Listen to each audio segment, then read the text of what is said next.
What's up, Dream Warriors? And welcome back to another episode of a podcast on Elm Street. I'm Mark. And I'm Brooke. And this is week 3 of our March musicals. And we have a special episode for you guys this week, as we are joined by our good friend, no stranger to the podcast, Mr. Jeffrey Chuck Norris from Chuck and Ruff Go to the Movies. Hello. How are you doing, sir? I am doing fantastic. It has been it's been a little bit of a wild weekend. My wife has had strep and stuff like that, so kind of dealing with the kids and everything all by myself. But hey, it's been fun, and I got to go do something fun today, which Mark, I know you know all about. Brooke, I don't know if you saw. Oh yeah, of course you all saw. I talked about it in the group chat. Finally got to go see Batman. I'm the last one in the group to finally go see it, so I was excited. How was it? Loved it. I thought it was very well done. I'm all for Robert Pattinson's take on the whole Bruce Wayne Batman thing. I love the dark tone. I love the fact that it was a detective story. Like, it was a whodunit from beginning to end. Like, I wanted to know how the story was going to end. Like, who was responsible for everything and how did it all connect and everything. It was a lot of fun. But that score, I just couldn't get over how beautiful that score was, and the music they chose for it, Nirvana. Like, my God, I was sitting there like, man, I just enjoyed it so much. Would I go see it again? Probably not. I'll probably wait for it to come out of theaters. I've known many people have gone to see it multiple times, but it's a great watch. I highly recommend it. Yeah, I think it's coming to HBO Max, I think, in April or May, I think. Oh, really? There we go. Then I'll watch it again when it happens. I saw you got Karen to go with you. Yes. So she was feeling well enough to sit through this movie. I honestly thought she was going to hate it. This is usually not her type of movie, but she said she enjoyed it too. She said they could have cut about 20 minutes out of it and it would have been a much better film, but yeah, I mean, it's a 3-hour movie. It is a 3-hour movie. In a movie that long, there's always some fat that could be trimmed out of it, but I don't know. I think it was a lot of long stares. Like, I'm not overly familiar with Matt Reeves as a director. I know who he is, but it's like he was doing these long, drawn out stares between the characters, and I'm just like, we could shave like 5 seconds here, or we can shave like 5 seconds there. You know, why are they staring at each other like this is some sort of dramatic soap opera? I mean, yeah, we get it. Something's happening. Let's get moving here. Let's start solving the mystery. Where would you put Pattinson's Batman on your list now? Because we kind of had this discussion the other day. God, I don't even remember what my original list was. Let's see. For me, it would go Bale. Still Bale, okay. Yeah, I put Bale on top. I do like it. I think I was one of the few who showed love for Batfleck. You and Josh. I think Batfleck is Josh's favorite. Yeah. He put it number 1, and I thought that was kind of controversial, but he was high up on my list. I don't think though Batfleck would go over Pattinson. This is tough, man. Bale, Keaton, Pattinson, Batfleck, Kilmer, Clooney. Okay. So Pattinson's like kind of right in the middle. I got all of them. Yeah. He's right there in the middle. You know, he's not outrageously awesome, but he's not awful either. Again, it's a different interpretation. That's the beautiful thing about these different iterations of this character, is that each of them has the ability to do something different with the character. Although technically Keaton, Kilmer, Clooney all exist in the same timeline. When you talk about the differences though between like Bale and Batfleck and Pattinson, you know, Bale brought this kind of dark, brooding sense to the whole character. Again, we had to go through the whole pain of losing Thomas and Martha Wayne all over again, blah blah. I'm so glad they didn't do that in this movie, not to ruin this for anybody, but they just kind of get to the point in this movie. we got to see all that happen. But I also like what Ben brought to it, because he's older, he's a little bit more gritty, he's seen the worst of the world, and that's shaped who he is as Batman. And now you've got Pattinson, who is kind of bringing, I call him, I saw a lot of Bale in there, kind of that, dark brooding sense and stuff like that, like woe is me, but without like the playboy side of it. That was intriguing to me too. He was the first person so far in a Batman movie, in my opinion, that didn't want to embrace the Bruce Wayne side of it. In fact, he was running from the Bruce Wayne side of it. He wanted to be Batman. He did not want to be Bruce Wayne. He did not want the name. He didn't want the responsibilities and the titles that came with it, stuff like that. He didn't live up to that billionaire playboy status that the other Bruce Waynes / Batmans did. And I thought that was very interesting too. Yeah. He has a much different take on it. Indeed. But anyways, I think we could sit here and talk about Batman for a couple hours. Yeah, we probably could. But that's not why people tuned in, unfortunately. No, that is not the movie we're doing this week. We are actually going to be talking about Sweeney Todd from 2007. But before we do hop into this, besides Batman, Chuck, has there been anything else that you've been watching or doing that's interesting or that you want to talk about? No, I really haven't watched much of anything outside of what we've been doing for mine and Robert's show. We just actually did an episode on The Jerk. There's a good old 1970s film for you, Steve Martin. Yeah. Robert had to convince me why it was an actually funny movie, because I watched it and just didn't understand.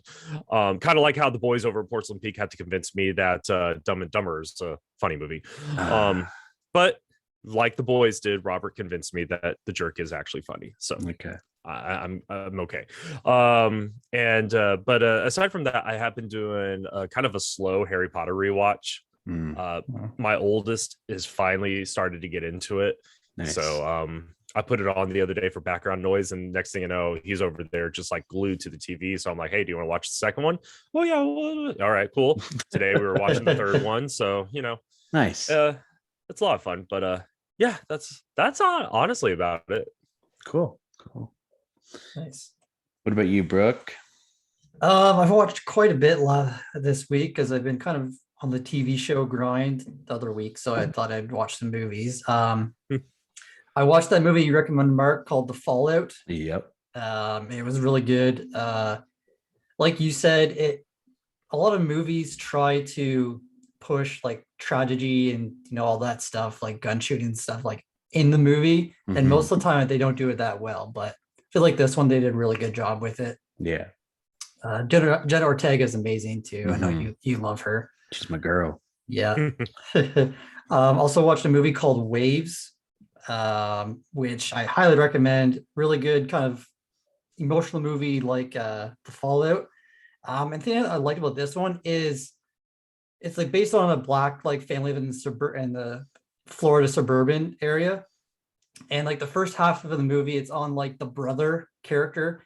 And as the story progresses, the camera ratio gets smaller and smaller until like this big thing happens with them. Then it like changes into like a small like square kind of thing. Really?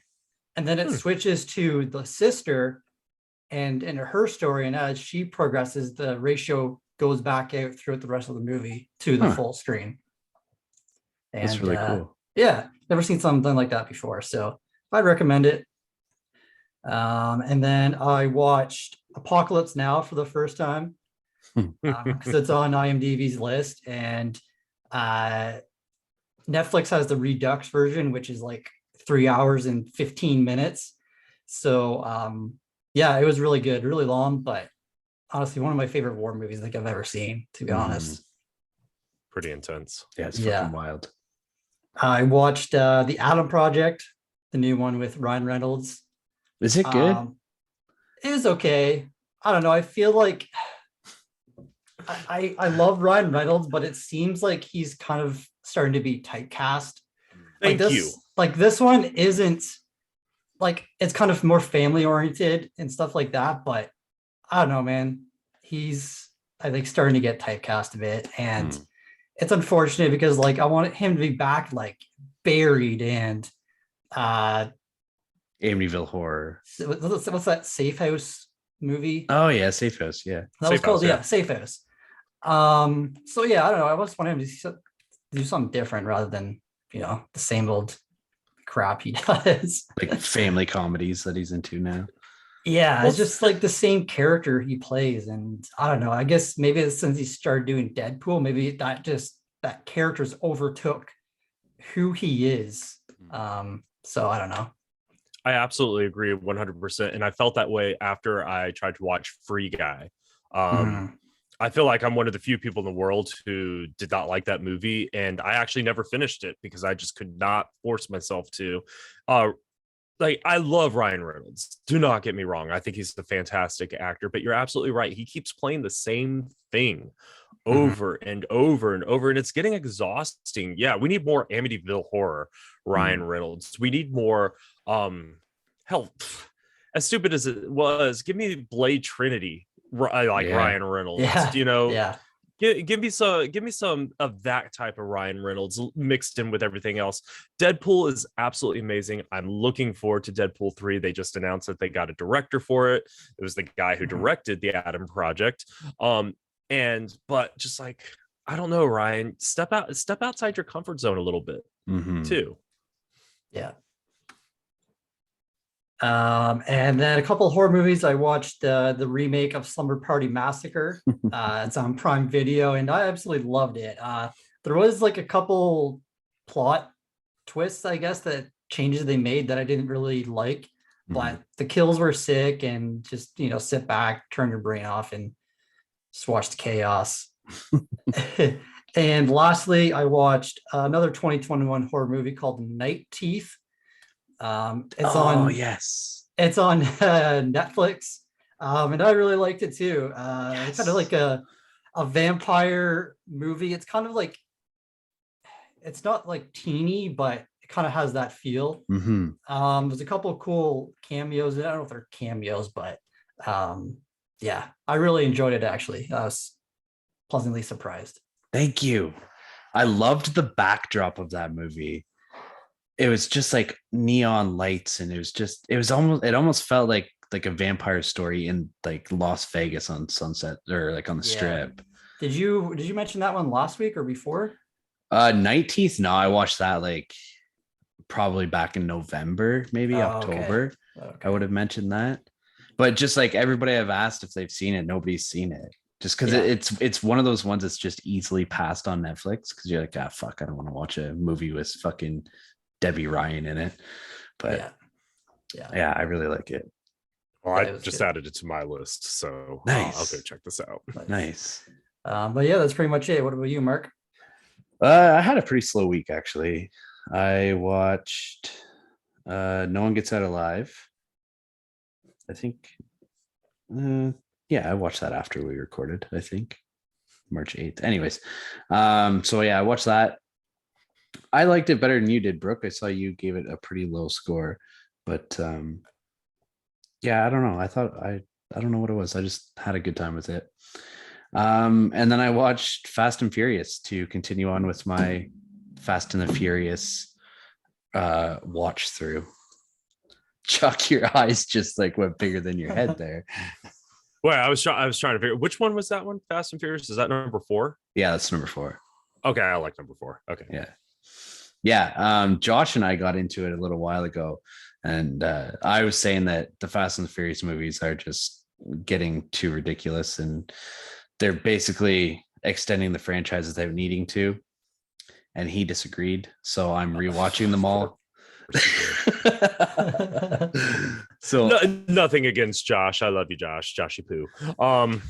But they should have stopped at 5, in my honest opinion. Like 5 was like the most ridiculous you could be without being ridiculous. Everything after that was just like, why are we here? And I felt that way, especially after Paul Walker died. Like Paul Walker's death should have been your sign saying, hey, this is the perfect place to end this. Yeah. And it was the perfect ending to that the movie fork too. in the And road. just like, hey, that, yeah. franchise is over. And then 8 comes. And 8, I saw the submarine and I'm just like, this is no longer about cars, guys. This is no longer a car franchise.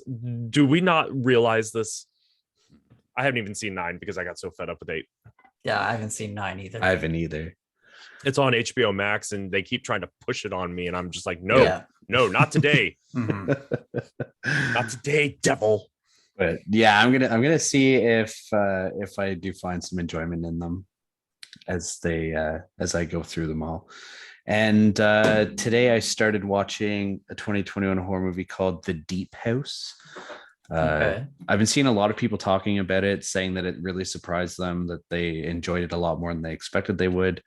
And yeah, so far I have like 17 minutes left of it. But I am enjoying it. I think it's a pretty good movie. It's about this like town or something that got flooded. And so now there's just a lake, but underneath the lake is a fully what's the word that I'm looking for? Fully preserved house underneath the lake. And this couple who are they're like YouTubers, I guess. They go down into the house and it ends up being haunted and shit underneath the lake. So it's pretty cool. It's a paranormal underwater movie, which is something I don't think I've ever seen before.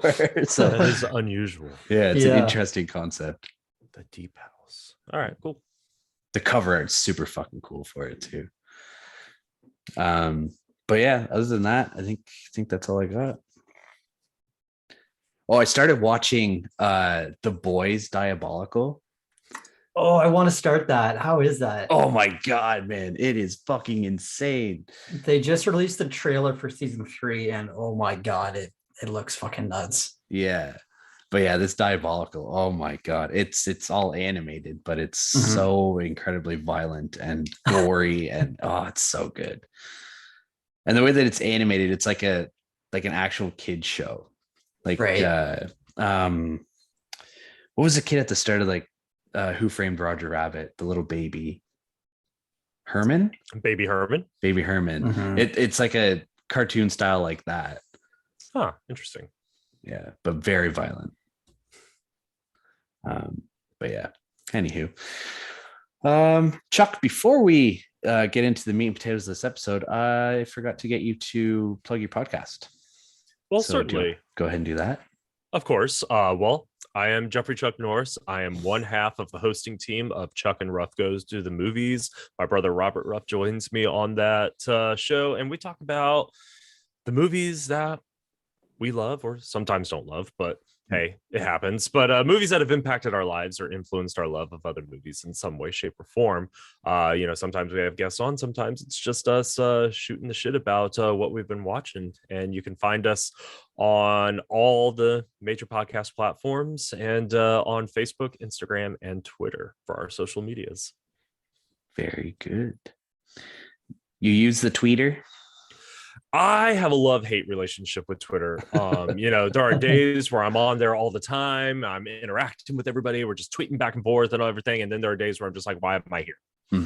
Yeah. But, I have that feeling about Facebook too. I don't spare my opinions on Facebook. I would drop it if I absolutely could, but I can't yet. But how would you share all your Wordles if you dropped Facebook? I know, exactly. Like, how would people ignore my Wordles if I didn't put them out there on Facebook, Shit. All right. I guess that's it. We can cue the theme music and hop into this movie discussion.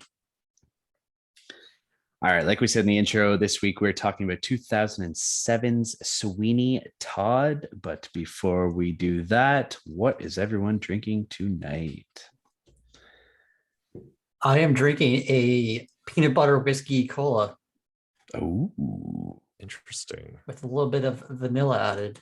And it's quite delicious. Yes. You're fucking fancy boy tonight. I know. Geez.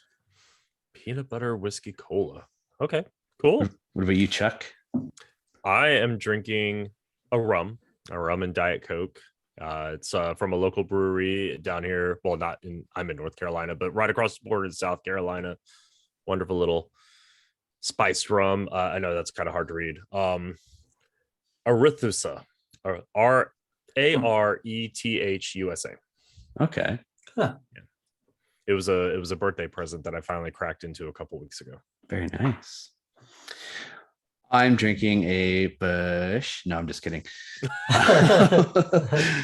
Finally off the Bush. I'm drinking a Flying Monkeys Killer Cupcake Panda. Nice. Wow. That's Double a lot IPA. going on that can. Right? And Flying Monkeys is a Canadian brewery. But yeah, their cans are fucking amazing. Nice. It's always crazy artwork on it. Yeah. Their beer's really good too. That's the important part right there. Is the beer good? I mean, yeah, it's good. I haven't had a double IPA in a long time. And here's Brooke drinking quadruple IPAs last week. Fucking maniac. He was feeling good after that, I'm sure. Okay, Yeah. I guess so. Oh, excuse me. All right, starting off with the synopsis. The legendary tale of a barber who returns from wrongful imprisonment to 1840s London, bent on revenge for the rape and death of his wife, and resumes his trade while forming a sinister partnership with his fellow tenant, Mrs. Lovett.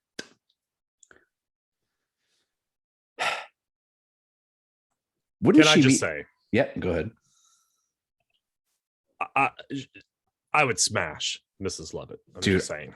Yeah. Helena Bonham Carter is just. I don't know what it is about her. It's not like outlandishly gorgeous looks, but there's just something about her. Like I love her. And in this one, I don't know what it is either. I love her even more.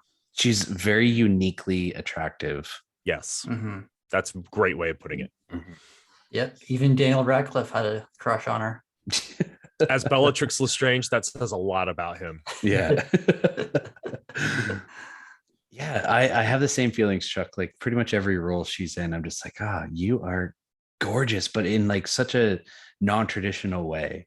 Yes, it's just like, is there something about it? I don't know if it's her personality too that comes across on, like, she just seems like a genuinely wonderful and beautiful person. And she just like, and I think she's a great actress. I can't think of a role that I've ever seen her in that I don't like. Yeah. So, but I was actually reading earlier on this. She was pregnant during filming of this.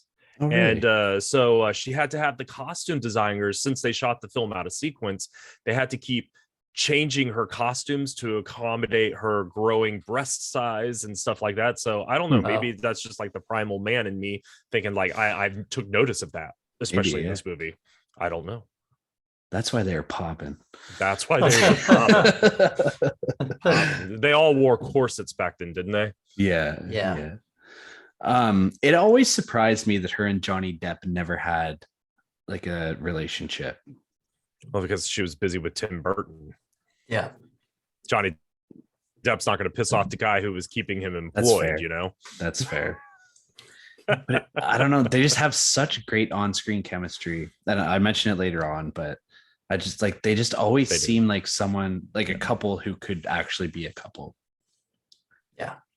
I agree, but it's probably because they have the years of working together and like being around each other. I mean, like, so even outside of working together in movies, you know, Johnny's close with Tim, you know, Hella was in a relationship with Tim for the longest time.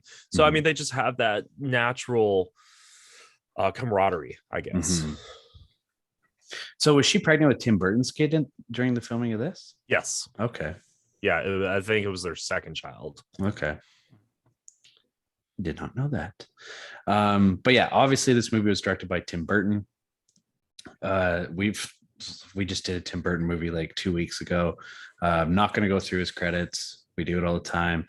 But I do want to ask, Chuck, what is your favorite Tim Burton film? Oh, that's tough, man. So many great Tim Burton films. Where do I even begin? Beetlejuice will probably have to be at the top of that list. For films he directed, not films that he's obviously just involved with. But like,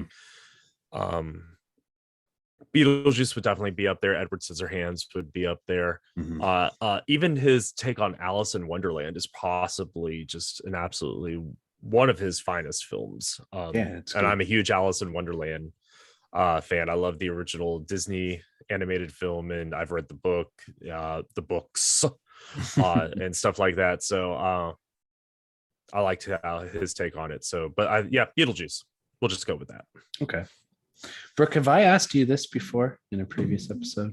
Probably. I feel like we've done every Tim Burton movie by now. Pretty fucking close. Yeah, I don't know. Beetlejuice. Just always grew up with that movie, so that's kind of there. I mean, Nightmare Before Christmas. He didn't direct it, even though his name's on it. But and then I love his Batman, especially Batman Returns. Yeah. Before the Dark Knight, that was like my favorite. Yeah. One out of all the Batmans. So yeah. Yeah, I was gonna go a little off the rails and say Batman Returns, but I mean, pretty much every movie he's directed, I'm a huge fan of. I talked about that during our Corpse Bride. No, actually, I said Johnny Depp during our Corpse Bride episode. I was like, back when I was growing up, like I was such a homer for Johnny Depp, but that in turn was also like I loved Tim Burton too, just because of his directing style and the way that his movies looked. They're just very different and unique and not what you were used to seeing, really. So he's always kind of held a place in my heart for that stuff. So that's the great thing about these directors, like Tim Burton. They all have something unique about them that makes you remember who they are and stuff like that. So we remember all these wonderful Tim Burton movies that we grew up with. Quentin Tarantino, same thing. You're like, whether you like the movie or not, you're going to remember it because of the kind of style that he does. You know what directors get lost? Who don't do anything unique or just kind of are there repeating what other what's Alfonso Cuarón, one of my favorite directors. He did Harry Potter and the Prisoner of Azkaban, Gravity, Y Tu Mama Tambien, those types of things. And it's just, he's an absolutely visionary director. And those are the ones that, you will remember because they each have their unique thing. And that's what makes Tim Burton great, because he's just crazy unique. Yeah, that's very true. All right, let's get back on track here. All right. Did you have to accept the recording and everything when you came back in? No, not when I came back in. Okay. I did the first time. Yeah. Okay. Yeah, but when I came back in, it just resumed. It told me recording. Okay. Good. I was just paranoid for a second that maybe recording in progress is what it said. All right, perfect. Yeah. All right. Moving on to the cast list, we obviously have Johnny Depp as Mr. Sweeney Todd. Again, it's Johnny Depp. We don't really need to give him anything. Next up is Helena Bonham Carter, who we've already talked about. She played Mrs. Lovett, and we just kind of went through her list a couple weeks ago. So again, not going to go through hers. Next up is Alan Rickman as Judge Turpin. Rest in peace. He sadly passed away back in 2016. That was kind of it kind of came out of nowhere. I don't think anybody. Well, he kept his cancer a secret. Yeah. All these years, Yeah. It's just kind of crazy. It seems like a lot of celebrities do that, though. Yeah. I had no idea that, going with the Harry Potter thing, Dame Maggie Smith was actively getting treatment for cancer while she was making those movies. And I was like, that's crazy to me. Yeah. Never knew. Yeah, it's very true. Even Val Kilmer, I didn't know he was sick until I saw the trailer for Val. Yeah. And I was like, what the fuck? Oh my what God. Happened? Yeah.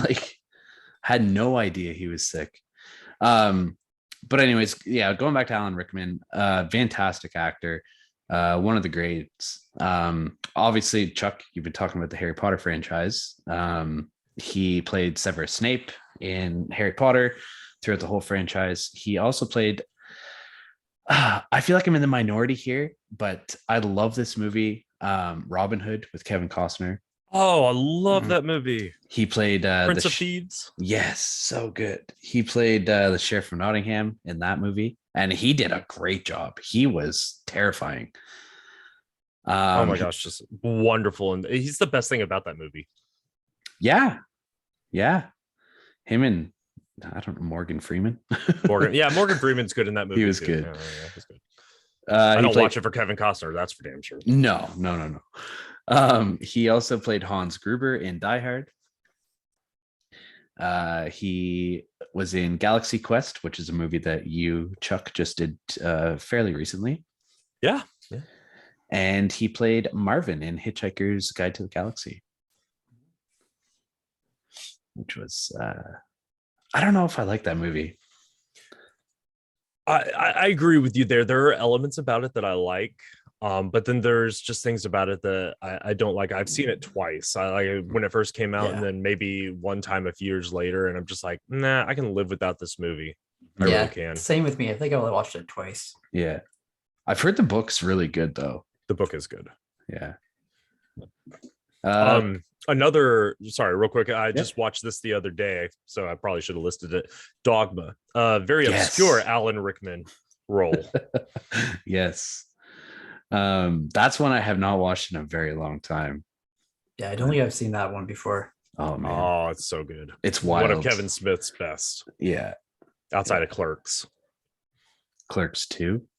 Oh, Clerks 2 is the best. Oh my God.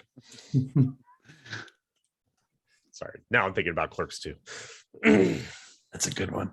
Great one. And lastly, I have Timothy Spall, who plays Beetle, who is also in the Harry Potter franchise as Wormtail. He's in The King's Speech, Alice in Wonderland, Appaloosa, and A Series of Unfortunate Events. And he has like 170, I think, acting credits, or 117, something crazy. But a lot. Yeah, but with that many acting credits, I still only recognize him from Harry Potter. Yeah, and he had such a small role in that movie, in that franchise.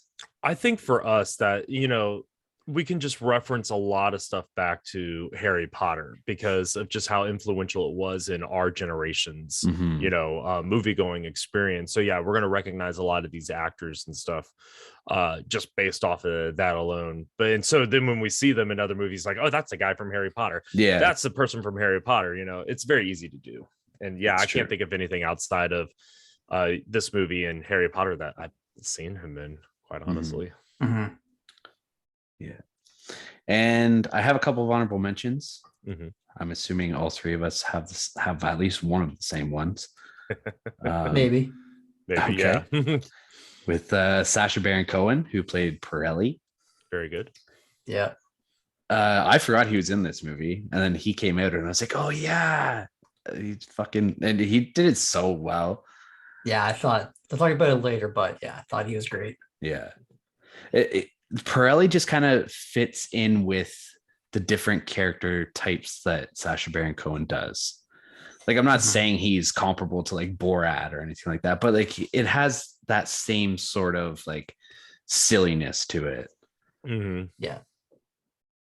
And then I have Jamie Campbell Bower, who played Anthony.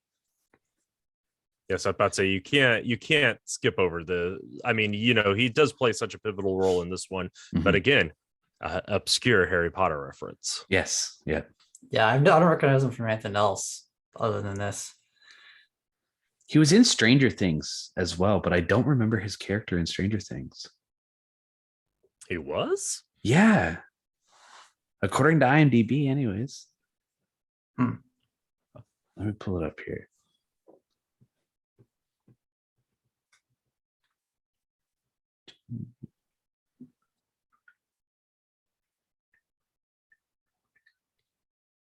Yeah, he played. Oh, that's why.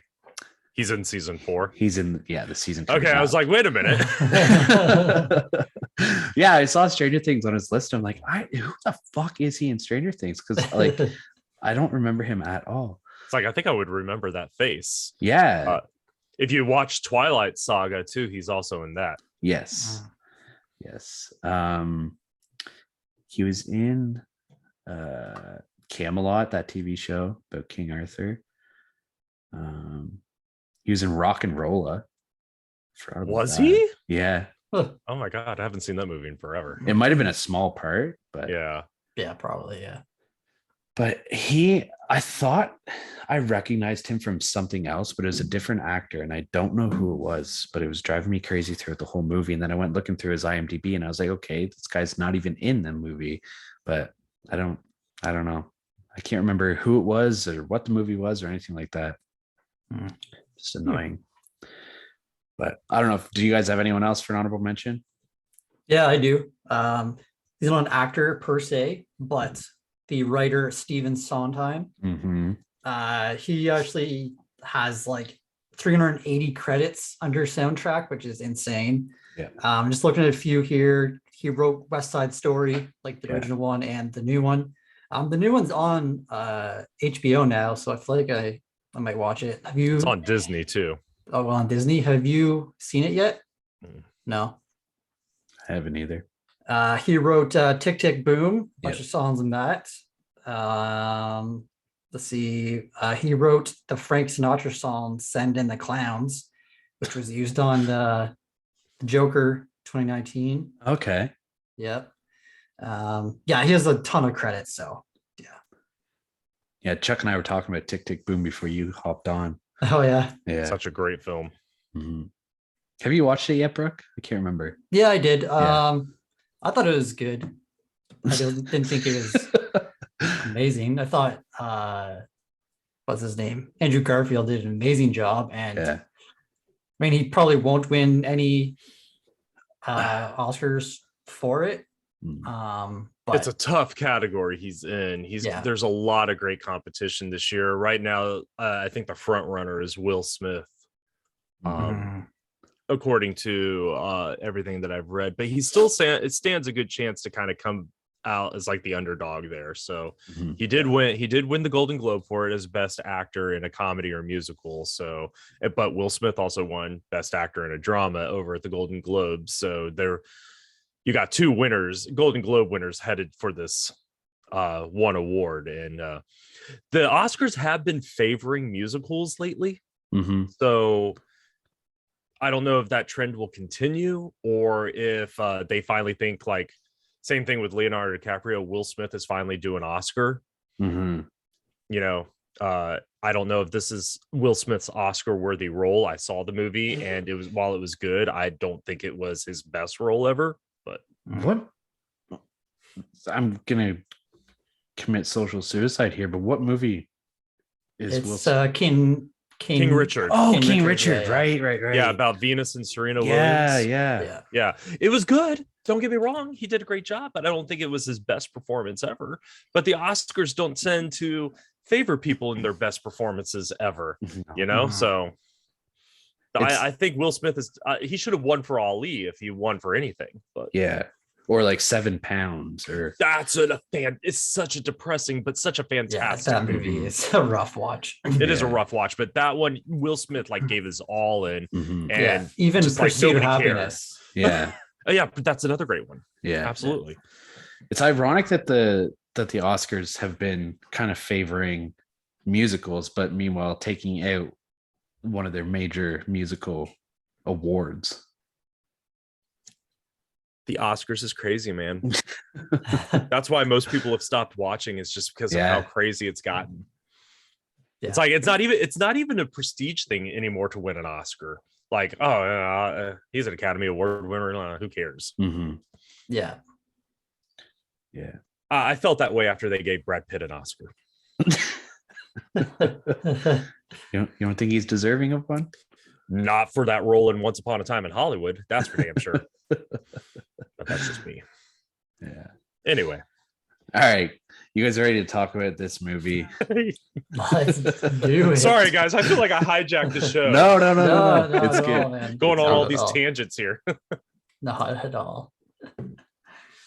Have you guys ever gotten a shave like this before? Yes. I have not. Really? No. Yeah, It's fantastic. I I love think it. my first one like 2 years ago, maybe, because I was always kind of nervous around Mhm. those types of blades. Yeah. But honestly, it's like it's going to a spa, man. Like they put the hot towel down, and oh my god, it's so relaxing. Yes, it's the thing I look forward to every time I go. So my barber, the guy who does my hair, just always cleans up my neck and my like the back of my neck with the razor and everything. I love the hot Mhm. towels, the hot shaving cream and everything. It is just it's a pampering experience for men. Nice. But I remember the very first time I went to him, I was like, listen, I know you're about to pull out a razor blade, and I'm going to tell you right now, it makes me nervous as hell to trust somebody around me with a razor blade. And he made the experience worthwhile. Shout out to you, Devin. Mhm. You're just absolutely awesome. What's up, Devin? What's up, Devin? Yeah. Yeah, it was like always one of those fears. Like, I don't know if it's just me, but it like if I'm sitting in that chair, then it's like, oh, this guy could literally just make one move and I'm dead.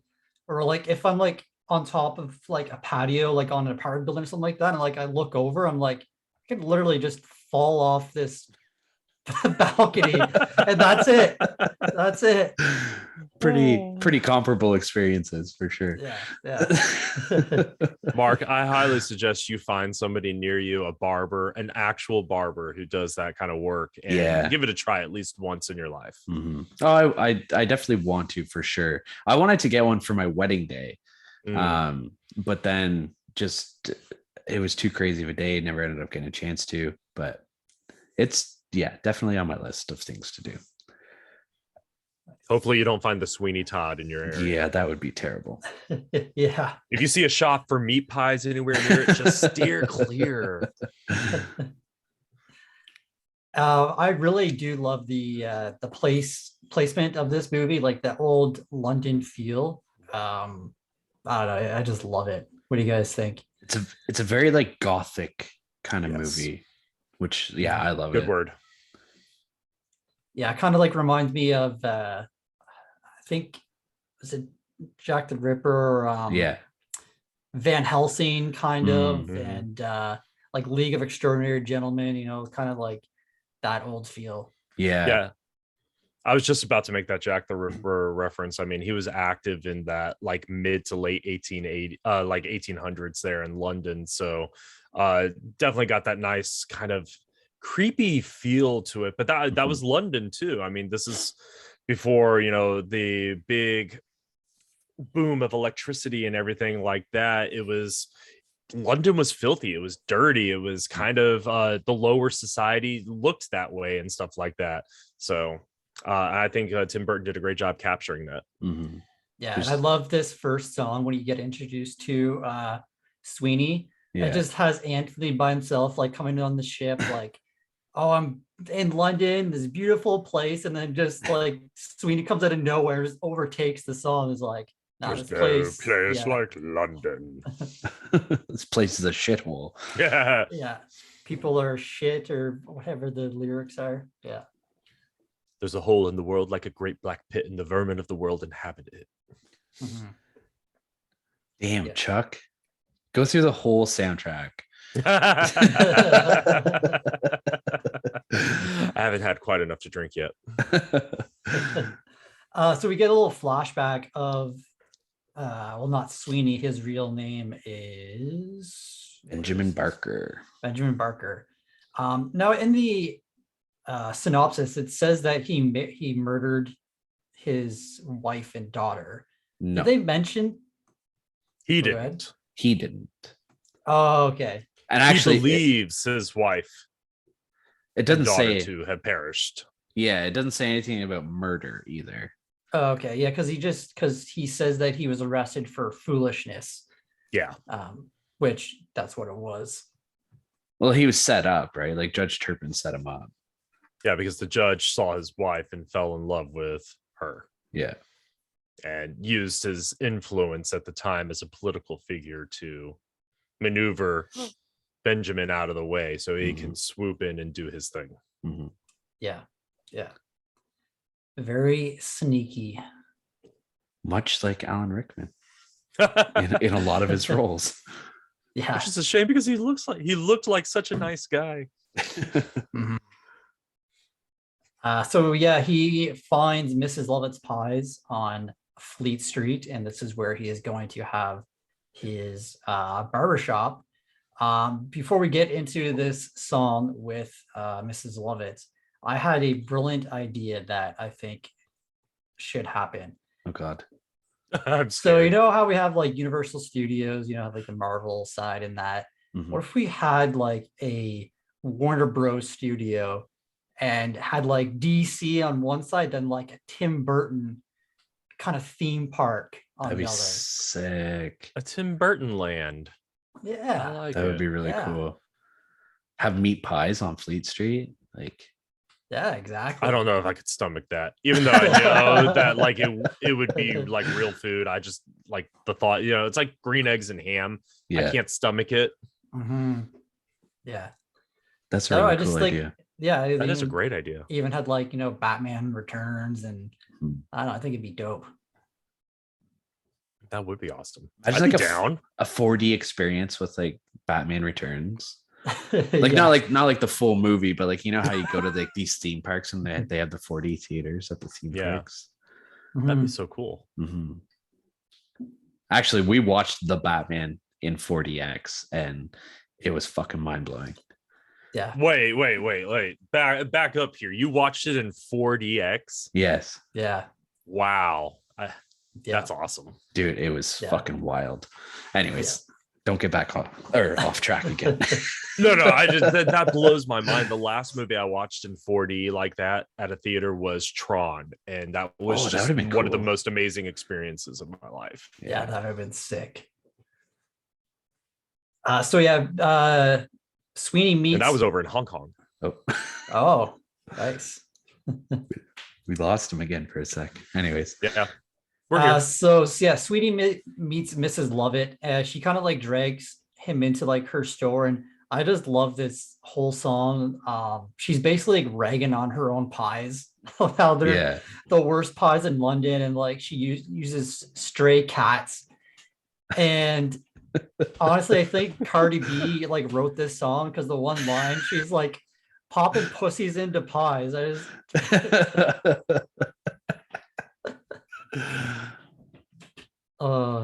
great. I think we lost Chuck again. yeah, we did.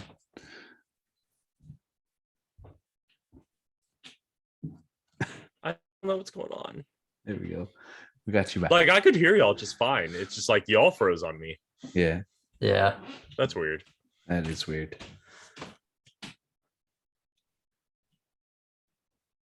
Is he frozen again? I know. I was like, I'm not frozen again. I'm sorry. I was waiting for y'all's cue. You were like very still there. Yeah. I could be a human statue. You could Yeah. be. But I think this movie is like so different than the movies like we covered the first two movies, because this movie is like actually a musical. Like Yeah. it kind of just never stops. Mhm. Mm-hmm. Yeah, there's more music than there is like spoken dialogue for sure. It reminds me a lot of the Phantom of the Opera in the way that that's done. There's very few spoken lines. Most of it is just sung and music, and it's beautiful. And I think that's the draw to it. And I think that helps with the flow of the movie too, where the more dialogue you have versus the songs, it kind of slows down and you're going to start to lose people. But the more you sing or the more music there is, the more engaging it feels to help move the story. Well, and the songs don't feel out of place like they do in other movies. No. Like it's not just like we just did Cannibal the Musical. It's not just like a random ass musical number in the middle of them like walking down the street or something like that, or through the desert, I guess I should say. Cannibal the Musical. Oh my God. That was a fun movie. Yeah. Adding it to the list. It's on YouTube, so Yeah. yeah, so he kind of meets Mrs. Lovett, and there's like cockroaches. It's all like very dark. Mhm. And then like later on, whenever she reopens her pie store, it's kind of like normal. Like there's no cockroaches. It's more lit up, and it changes a lot. I think it's because like she has this love for Sweeney. And I think it's almost like he's breathing new life into her, like just by being back or being there. Because like, I don't know, like she expresses her love for him in a couple different songs. But it's not only that. I think despite how she comes off in the beginning, she's a very social creature. So she loves the fact that all of a sudden everybody's taking an interest in her pie shop. So how do you attract more people? By making the place more inviting and having, of course, not the worst pies in London, you know? So you definitely see that transition happen. Yeah, it's that love of Sweeney, but it's also that love of being the center of attention, pretty much, you know? Well, and with Toby too, right? Like she's kind of taking Toby in as well. She's got a son now. Yeah. She's got a make-believe husband and a make-believe son. You know, what more, how much more delusional can you get? You know? Was her pie shop there whenever he lived there before? No. What? I thought it was. Not hers. Oh. But his shop was shop above was there. Yeah. Yeah, but her, like the Lovett pie shop itself was not. Okay. Now, whether it was a pie shop before that or like, but she was not there. Yeah. But she knew the story. Yeah. Because she's like, oh, it really is you. And like she kept when he goes up there and she's like, oh, I kept these hidden for you, like his Maybe blades. she was. Maybe I've always misinterpreted that. I don't know. Because she hid his blades up there. So obviously she had kind of like an infatuation of him. Stage 5 clinger here. Like 15 years ago or whatever. But also kind of seems like she's using him a little bit to bring up her pie shop, maybe. Well, it was like she's helping him get rid of the bodies. Ugh, that's disgusting. Sweeney Todd is kind of from like the cover of the movie, and you kind of think that he's the villain in this, but he really isn't until later on. It's really Turpin is just this disgusting creep. He basically like kidnaps his daughter, kidnaps both of them. Lucy is nowhere to be seen, although you kind of have a feeling that she is the crazy lady that's wandering the streets of London. See, and like I think the only thing that makes Sweeney a villain is the fact that he's just killing everybody. Yeah, he's killing innocent people who just come into his shop to get a shave. I mean, he originally set out for vengeance. But then he turns into a killer at the behest of someone. So is he truly the villain? I don't know. I think he's killing without a pawn. Yeah, that's true. Because like he's not killing for purpose at this point. Because who profits from his killing? Well, yeah, exactly. Mrs. Lovett. Yeah. She's the villain. And I mean, we learn later on too, in the very final scene, just how far she is in her like villainy. She cuckoo for Cocoa Puffs. That's for damn sure. Just like jumping in a little bit, to skip a scene here, but do you think, because Anthony is the one that kind of stops that whole thing from happening with Turpin, do you think that Lovett sent him up there to stop it from happening? Interesting question. Yeah. I don't know. Anthony or Toby? Anthony or Toby? Because Anthony comes in right before he's about to kill Turpin and says like, Joanna. I found Joanna or whatever. Right. Yes. Because if he kills Turpin at that time, then his vengeance is done, and he's either going to leave or who knows what he's going to do, but Lovett's. That's interesting. I've never thought about that. Damn, Brooke. Dropping the like mind-blowing bombs over here. My God. I don't know what to think anymore. Because she does deceive him at the end as well, right? Oh yeah, definitely she does. She's like the whole Jar Jar Binks is actually a Sith Lord kind of thing going on here. My God. You don't want to believe it, but it makes sense. Yeah. Huh. She's the puppet master. Yeah, definitely. I can see it for sure. I see it. Yeah. I like what you're thinking, Brooke. All right. Maybe we'll revisit this later on. So where are we? Yeah, Turpin is a creep because Anthony is outside of Joanna's window. He sees her singing and stuff, and then you see like this picture move from the wall, and he's like creeping on her, and she's like 15 or 16 years old. It's like, dude, what the hell, man? Yeah, because I mean, Lucy dies, and then all of a sudden he turns all of his attention to Joanna, who, I mean, she's she's underage, but like back in the 1800s, it's probably less of an issue than it would be now. I was about to say the same exact thing, like, not to sound like, we're condoning this type of behavior now. It's like, this is not the norm today, but back then, I mean, children, and I say children because that's what they are now, 13 to 15 to 16 years old. I mean, they were out there getting married, having children, fighting wars and stuff like that.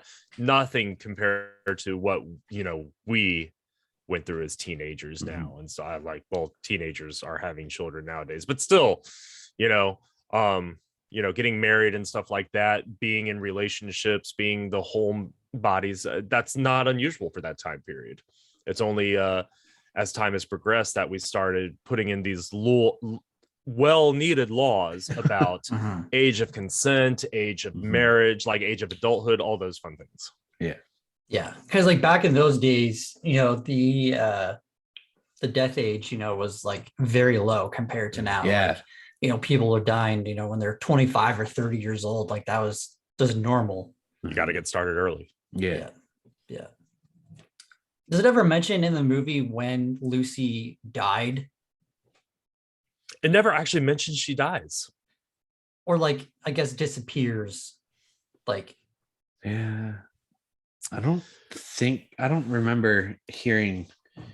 It never really talks about it because, again, when Sweeney's telling the story, or Benjamin, however you want to refer to him, is telling the story, he's telling it via hearsay, what he's learned over the years. So he's only assuming at this point about her demise and stuff like that because she kind of fell off the face of the planet.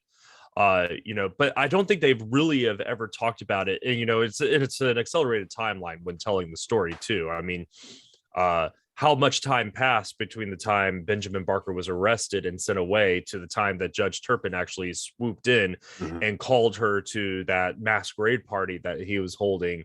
How much time went from that point to the point where she kind of disappeared and he took Joanna in as his ward, so on and so forth. I mean, this all takes place in a span of 15 years, because Joanna's a baby at the beginning of that story, and then she's 15 years old in here. So, I mean, we're only talking about a 15-year time span, but what are we talking about during that time span? That's kind of hard to pinpoint because they never actually give us concrete data points on that. Yeah.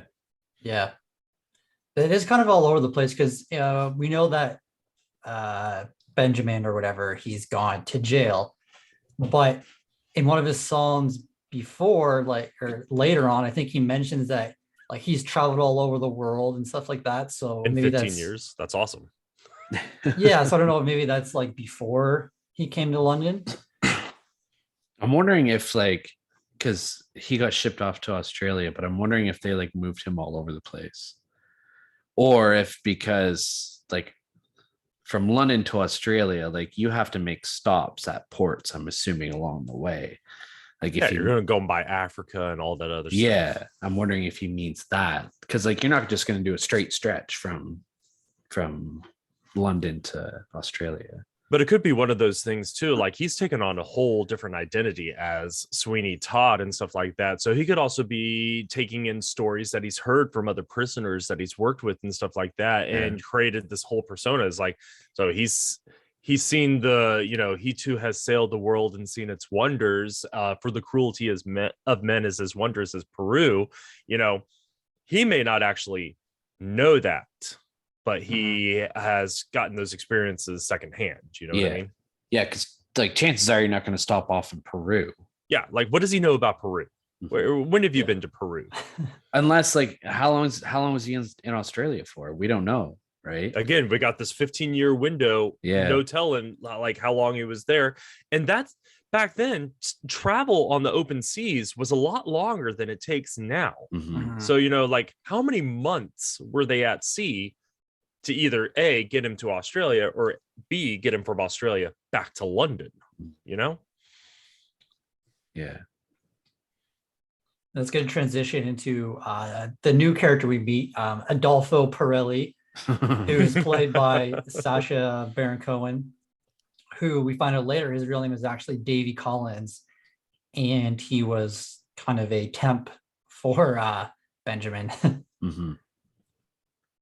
So they hear that he's the best barber in London, and I really love this whole scene with like the Miracle Elixir song, and back in those days, like that kind of hair growth was a thing that people would like just go around selling, and all these like medicines that people would try and sell. It's different tonics and all this stuff.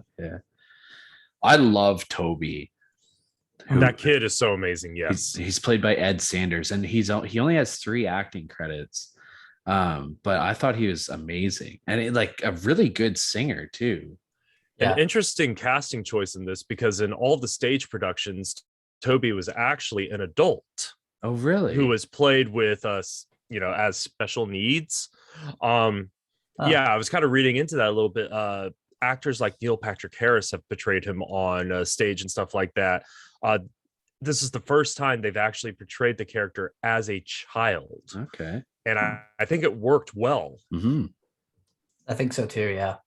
So, like in the stage shows, does Mrs. Lovett she brings in like a disabled adult then? Yeah, that's what it is. Okay. Basically, she takes him in under her wing and stuff like that. So he's the helper around the meat shop and everything, or the pie shop and stuff like that, just like he is in the movie. Okay. Everything is the same except just the age. Okay. And I think that the key thing here was casting such a strong kid, and that's what he was like. Once he's on screen, he commands the screen. He's a great little singer, like y'all said. He just like you're drawn immediately to him when he's there. And I think it's more believable as a kid. And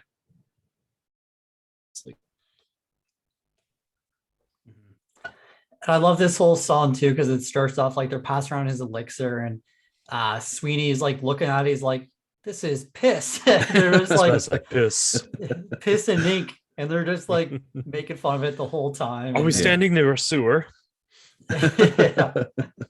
And like Adolfo is like, who says this tastes or looks like piss and smells like piss? And Sweeney just pipes up, and then it turns into this ridiculous shave off, I guess. I challenge you to a shave. Whoever has the closest, what was it? It was whoever has the closest shave, right? Closest and fastest. Fastest. Because Beetle is there, he's by himself, and Sweeney is gonna kill him because he has like this little holster for his knife. I guess he just carries around. But then Lovett stops him, and then they have this kind of shave off to, I don't know, determine, I guess, who's the best in London. And Adolfo is just like singing the whole time, and then Sweeney's just standing there, and then he just done. Can I mention the kind of the parallels of the Beetle character to the character that he played in the Harry Potter franchise here? He's riding the coattails of somebody who is far superior than him, holds the authority and stuff like that, just like Peter Pettigrew did.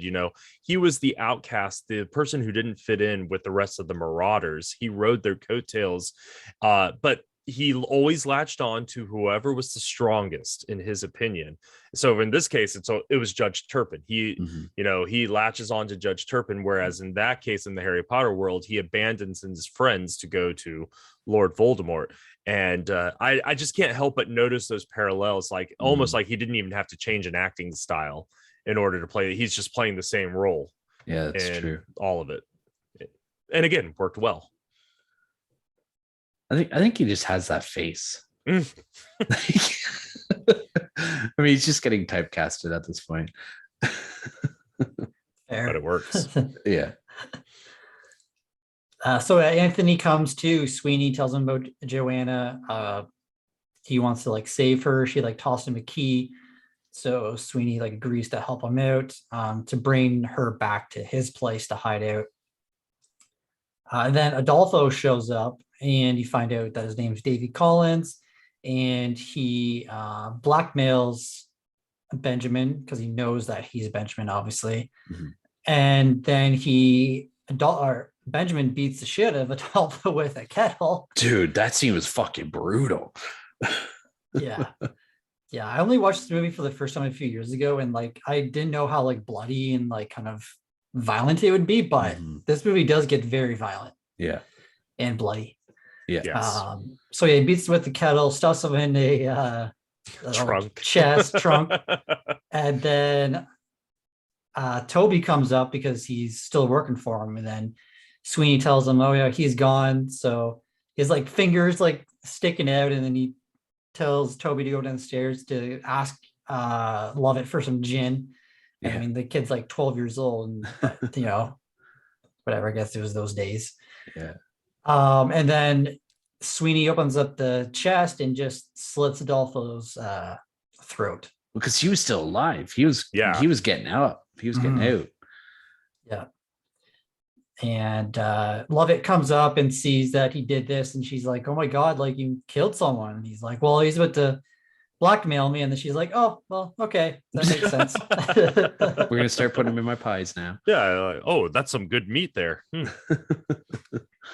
And Sweeney wanted to actually kill Toby, but Lovett kind of convinces him to let him work for her.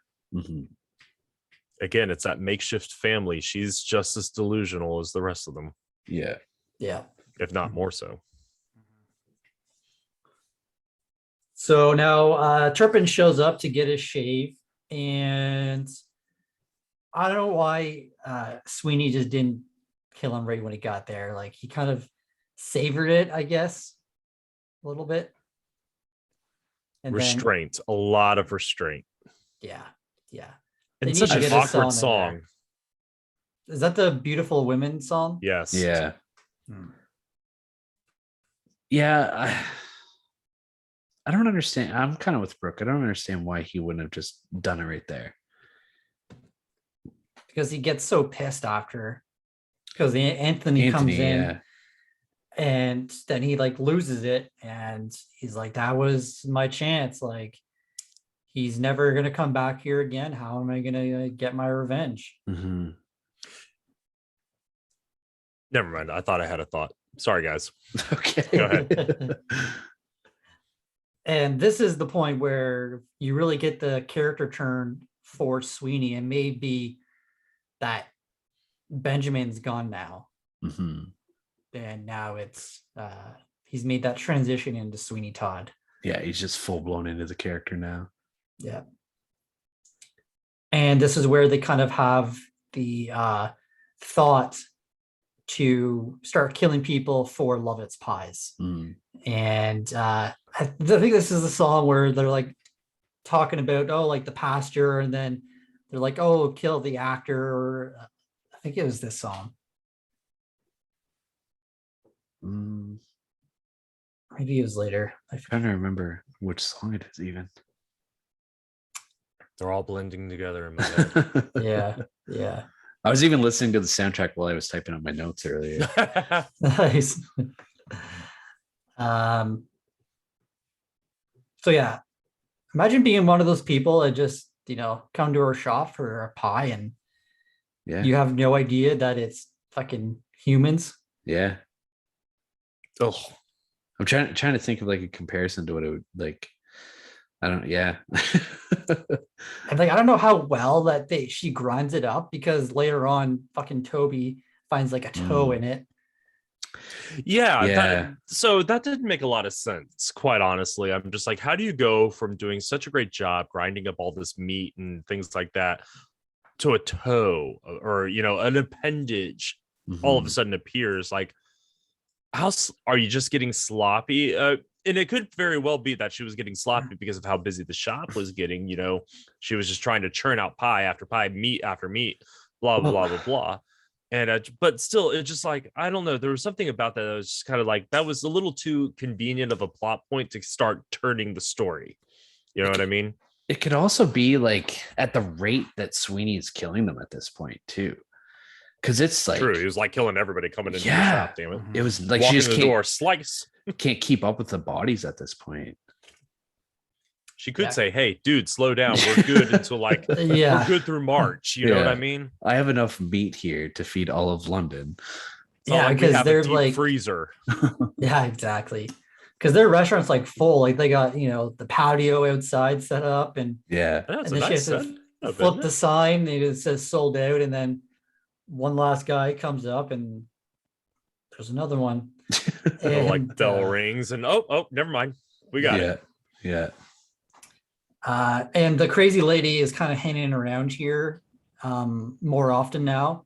I think she kind of knows. Do you think that she recognizes Benjamin? Yes. No. Okay. Oh, we got differing opinions here. I say no, because she smells the burning bodies coming out of the pie shop, and she's calling Mrs. Lovett a witch. And it's not until she gets up close and personal with Sweeney Todd that she says, "Don't I know you from somewhere?" She's paying no attention to Sweeney up until she gets up into his barbershop. Okay, that's fair. All right, that's fair. I will concede to that absolutely, because I was going off that basis that she was able to see him and be like, "Don't I know you?" And I'm about to get really sappy here. Love recognizes love. So like, if you believe in that whole soulmate deal, it's like, despite the changes he's gone through in his looks and stuff like that, there's still a part of Benjamin that exists in him, and she recognizes that. And vice versa. Yeah, absolutely. She's completely lost her mind, but there's still a part of her that's in there. If it is truly her, Well, it was. It was, yeah, I know, but still. At that point, it wasn't known. Yeah, that's true. That's true. Yeah. Because even if he would have taken I think a few seconds longer to really look at her. Yeah. Because he does it quick.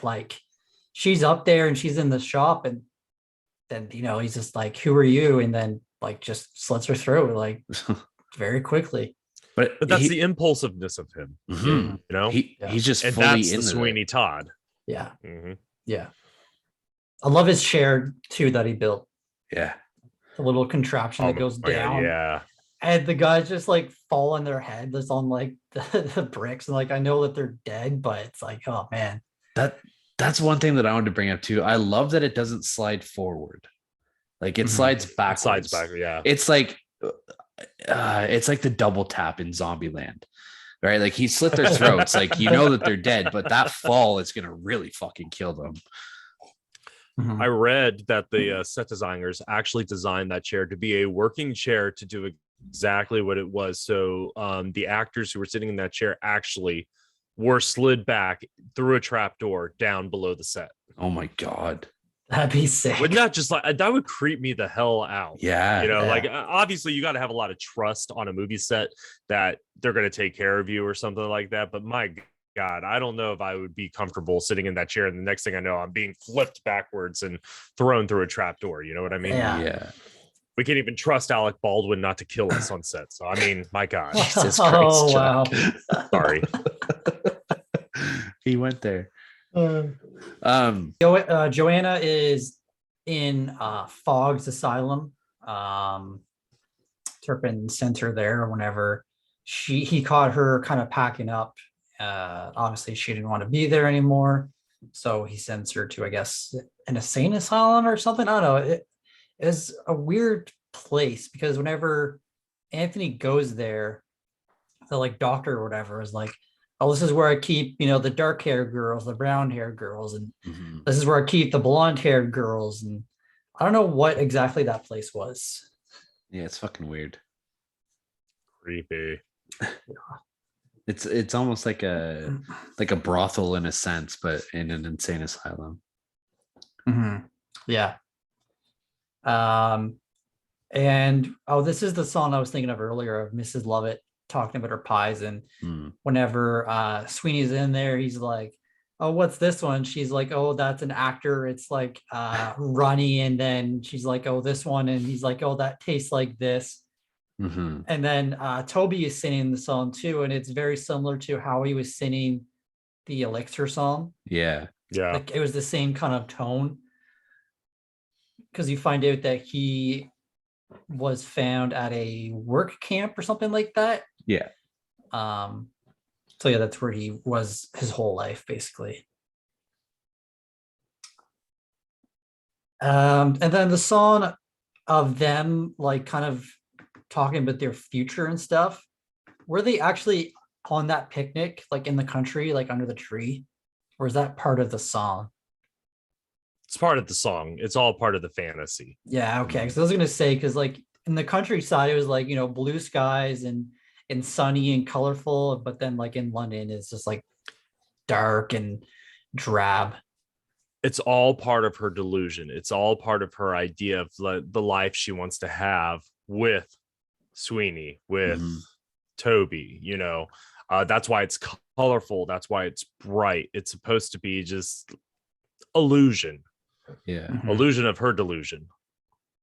And this scene reminded me. I'm sorry. No, go ahead. No, I was going to say that's where you really start to see some of the Tim Burton quirkiness come out, because it's bright and everything like that, but he's still throwing in, like his black and white swimsuits and stuff like that.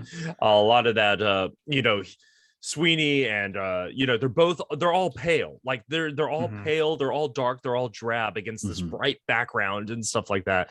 It's just absolutely wonderful cinematography. That's what I was gonna say too. Like it reminded me so much of Edward Scissorhands, like the colorful town, and then you just see Edward and his black and crazy hair, and then in this, like they're on the beach and he has this like black and white thing. He's just like sitting there staring ahead into nothingness. And he just looks like he hates life. Like Johnny Depp just wants to like I want to be on a killing spree right now, just absolutely hates life. It's funny. Oh, I totally felt him whenever she's like, oh, we can every Sunday we have our chumps over, and he just like gives her a look like no.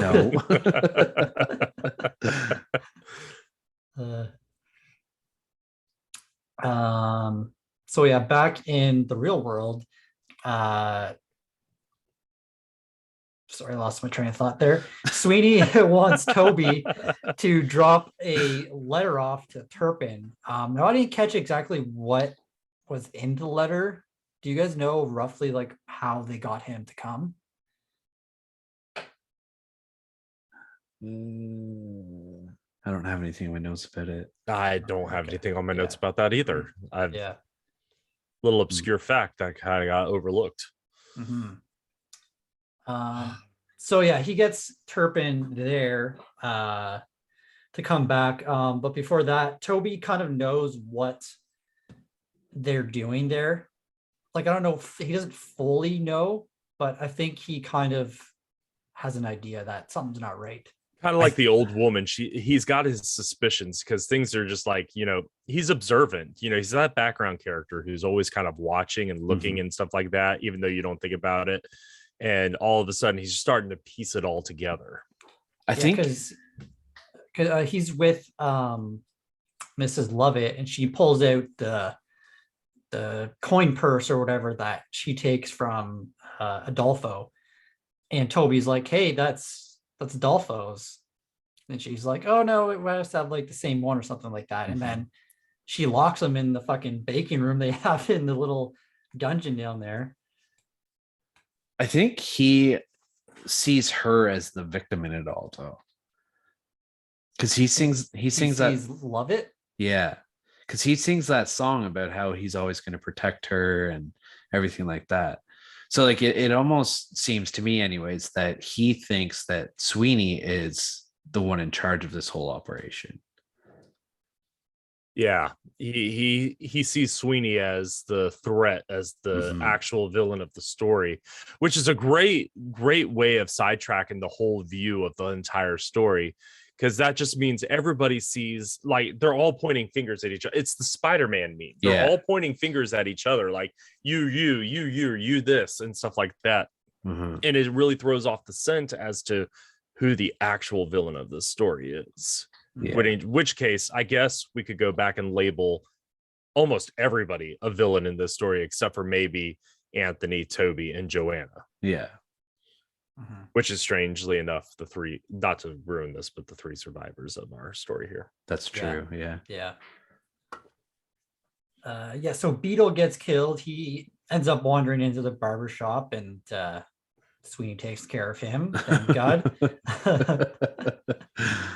And I don't know how Toby, when he's down there, like, he doesn't notice all of this stuff until after he bites the pie and finds the toe. Like, she locks him in there, but she's like, oh, can I have a pie? And she says, oh, you can have all the pies you want. And he doesn't really make anything out of it. Like, she locks him in there, but I don't know. I want to know what her plan was for him. Like, if That's a fair question. If she's locking him down there, she knows he's going to see this stuff, or she would assume anyways that he would. I feel like this may have worked better in, like, the play, because she hires, like, a disabled person. Yeah. So maybe, like, they wouldn't really know better. I don't know. Or maybe she's just thinking, like, who's going to believe a kid over an adult? I don't know.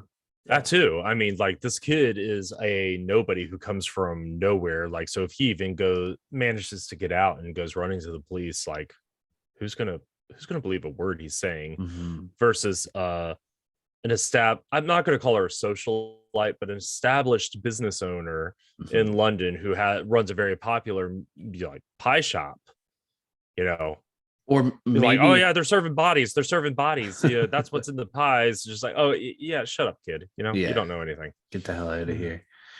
I'm wondering if maybe she knows that he has nowhere else to go, so she can, like, easily groom him into being, like, their helper. Locking him in the dungeon, though, I don't know if that would be conducive to her grooming plot. I like where you're going with this idea, grooming him into maybe that.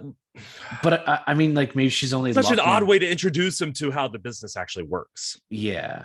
Or is she just locking him in there for now? Like, I'm going to toss you down here and then I'm going to come right down, kind of thing. I don't know. Yeah. Again, just it was a necessary part of the story, but maybe kind of like an abrupt like part of the story where you just, like, we could question the motives behind why she did it, but it needed to happen in order to help the story propel forward. I'm going to be thinking on that one for a while. So Joanna makes it back with Anthony, and they have her dressed like a boy to kind of hide her. He puts her in the trunk, and then Anthony leaves. And this is where Sweeney finds Lucy, his wife, in there, and he kills her. And I don't think he doesn't realize it at this point that it's Lucy. But I think that in that moment, right when he slices her throat, I think she knows that he's Benjamin. That's where she says, don't I know you from somewhere? Don't know. Yeah. Real quick, I want to go back and talk about this escape from the asylum that Anthony did with Joanna here. So in the original screenplay, I've never actually seen the original play, but I've read up on it. So apparently in the original play, Joanna's the one who actually does a majority of the work in her own escape here. So Anthony shows up there, every intention of killing the guards and stuff like that to help her escape. He can't bring himself to do it. She takes possession of the gun and actually kills the guards. Okay. So she can help with the escape. In the movie, they gave her a more passive role in this. And I was always wondering about, once I learned that, I was like, why this big change? I think it shows a lot on Joanna's character that she's willing to do anything to survive. And I feel like it makes her seem a lot more helpless, and she needs a man in her life to help her get out and stuff like that. Whereas she took charge and she's like, hey, I'm ready to get out of here. Bang, So why that change? What do y'all think? Sexism in Hollywood. That's fair. I mean, that's fair. Quite honest. Like, this is the height of Weinstein's power. So I'm just saying, sexism in Hollywood exists.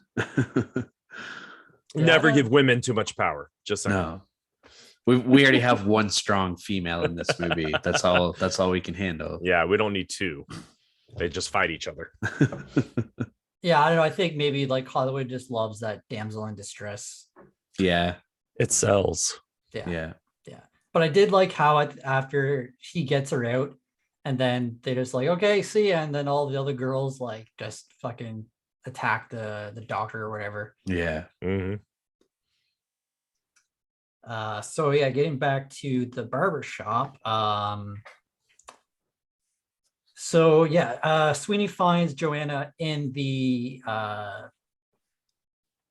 fucking what's it called? The trunk. The trunk. Thank you. And he's about to kill her because he thinks that she's a boy. But then he hears, I think, Lovett scream. So he lets her go. And then he runs down there. And I guess Turpin was kind of alive still, maybe. Or like holding on to his last breath, maybe. Have we talked about the Turpin kill yet? I don't think so. So. We haven't. We skipped over the Turpin kill. We talked about the luring to get him there. Yeah. And then somehow we got onto Toby and being locked into the basement. Mm-hmm. So yeah, we haven't quite gotten to Turpin yet. Yeah, that was a brutal kill.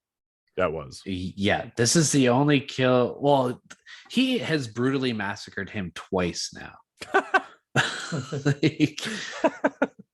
He smashes him. No. You're thinking, yeah. I'm thinking of never mind. Yeah. But yeah, he doesn't slit his throat right away. He stabs him in the neck like 5 or 6 times and then slits his throat.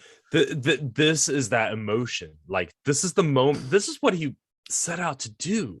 Yeah. Vengeance. Mm-hmm. So it wasn't just going to be some sort of easy, let's send you down to the basement. This is going to be like, I am taking 15 years of emotion out. Hit myself. 15 years of emotion out on you. And it was pretty brutal. And I'm not letting this moment pass me by again, like I did earlier. No, I'm going to savor this. Yeah. And I like how he persuades him into the chair too. Because he plays the nice guy. He plays on Turpin's feelings and says like, oh, Joanna has repented. She knows that what she did was wrong. She wants to be back with you. And Turpin is just like, you can see his whole demeanor just sort of change. And he's happy. He's more relaxed in that barbershop. And then Sweeney Todd's like, come on over for a shave. Yeah. While I stab your jugular. All right, guys, I have to ask, do y'all get on TikTok at all? Yes, Yeah. often. Have y'all seen the new trend where everybody's doing the videos like I was thinking with my dick? I haven't. No. Oh my god! So that immediately just popped into my mind. It's just like, that's how he got Judge Turpin to really turn around. All of a sudden, it's like I was thinking with my dick. Okay, God. Y'all need to. If y'all come across these videos, they're absolutely hilarious. Well, the internet's listening now, so I'm sure it'll pop up here. Exactly. In another week. So yeah, Turpin's dead now. He goes down there. Sweeney does. with to find Mrs. Lovett, and Benjamin, or not Benjamin, Toby is kind of like hidden somewhere down there. And this is where he finds out that Lucy was the crazy lady. Her like hat fell off and he sees that it's her. Mm-hmm. And this is where you find out that Lovett, she may have lied to him or may not have, because she said that she was poisoned or had heard she was poisoned. She told a half truth. She omitted part of the truth. Absolutely. Yeah, and this is where she admits that, like, oh, she loves him. She's loved him, you know, for 15 years, even before he was with Lucy, because she says, like, I would have been, Lucy was like half the wife I would have been, or something like that.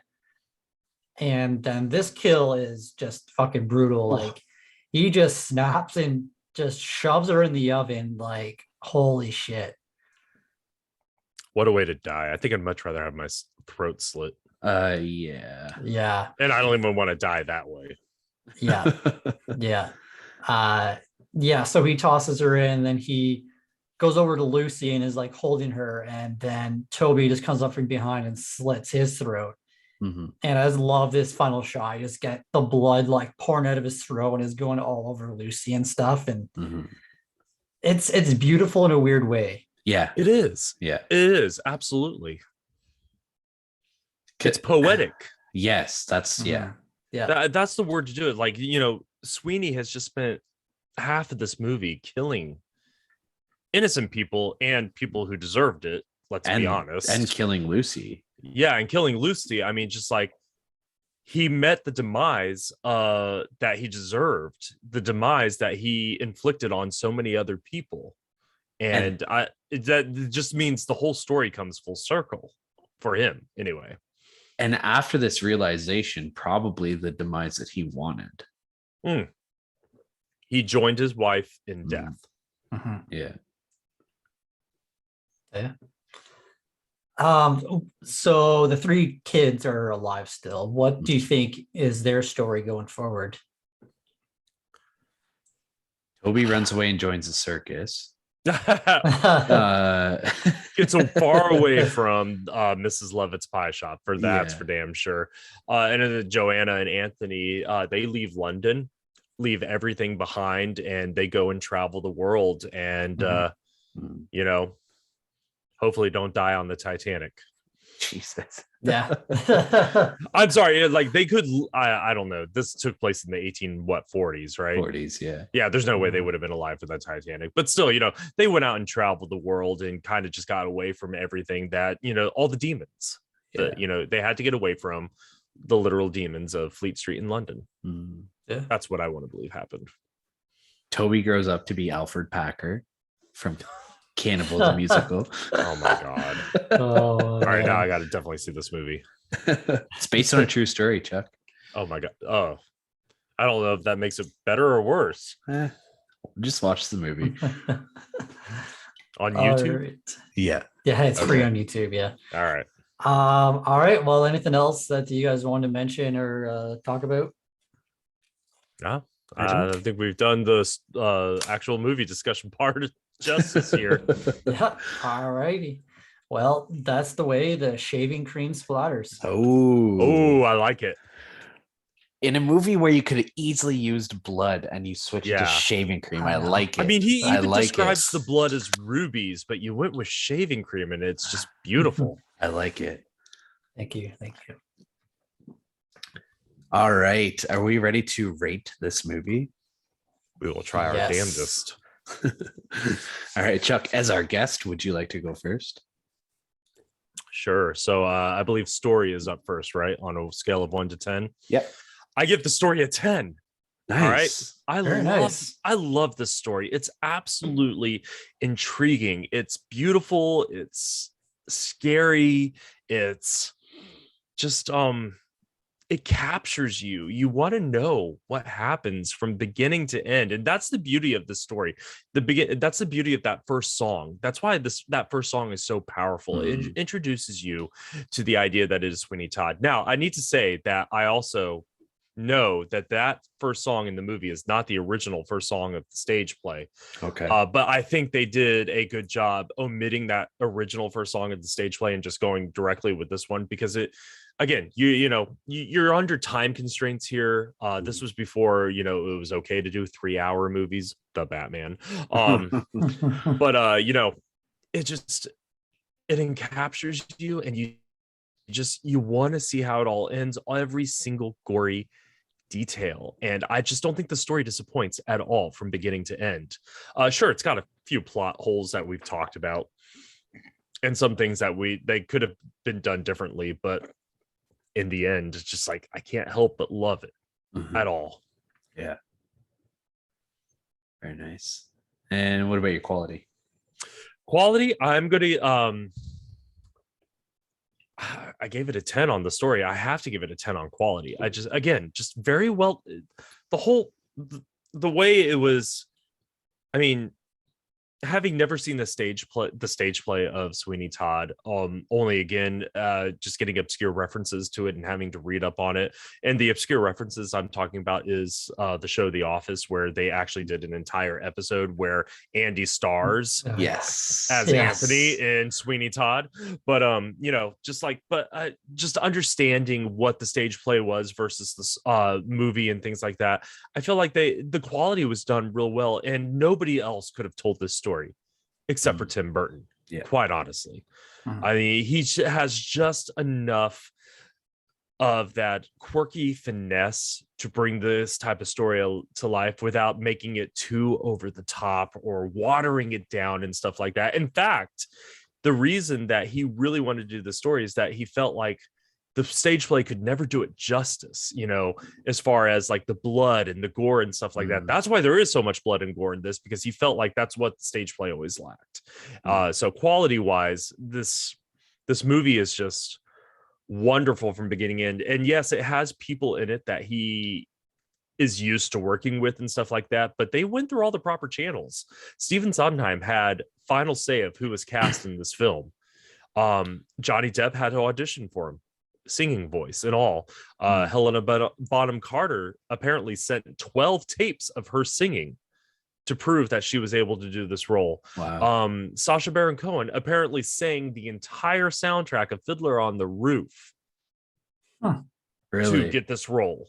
So just like when you look at all the love that went into this, and in the end, I think giving it a 10 speaks for the fact that this is the only adaptation of a Stephen Sondheim project that Stephen Sondheim actually approves of.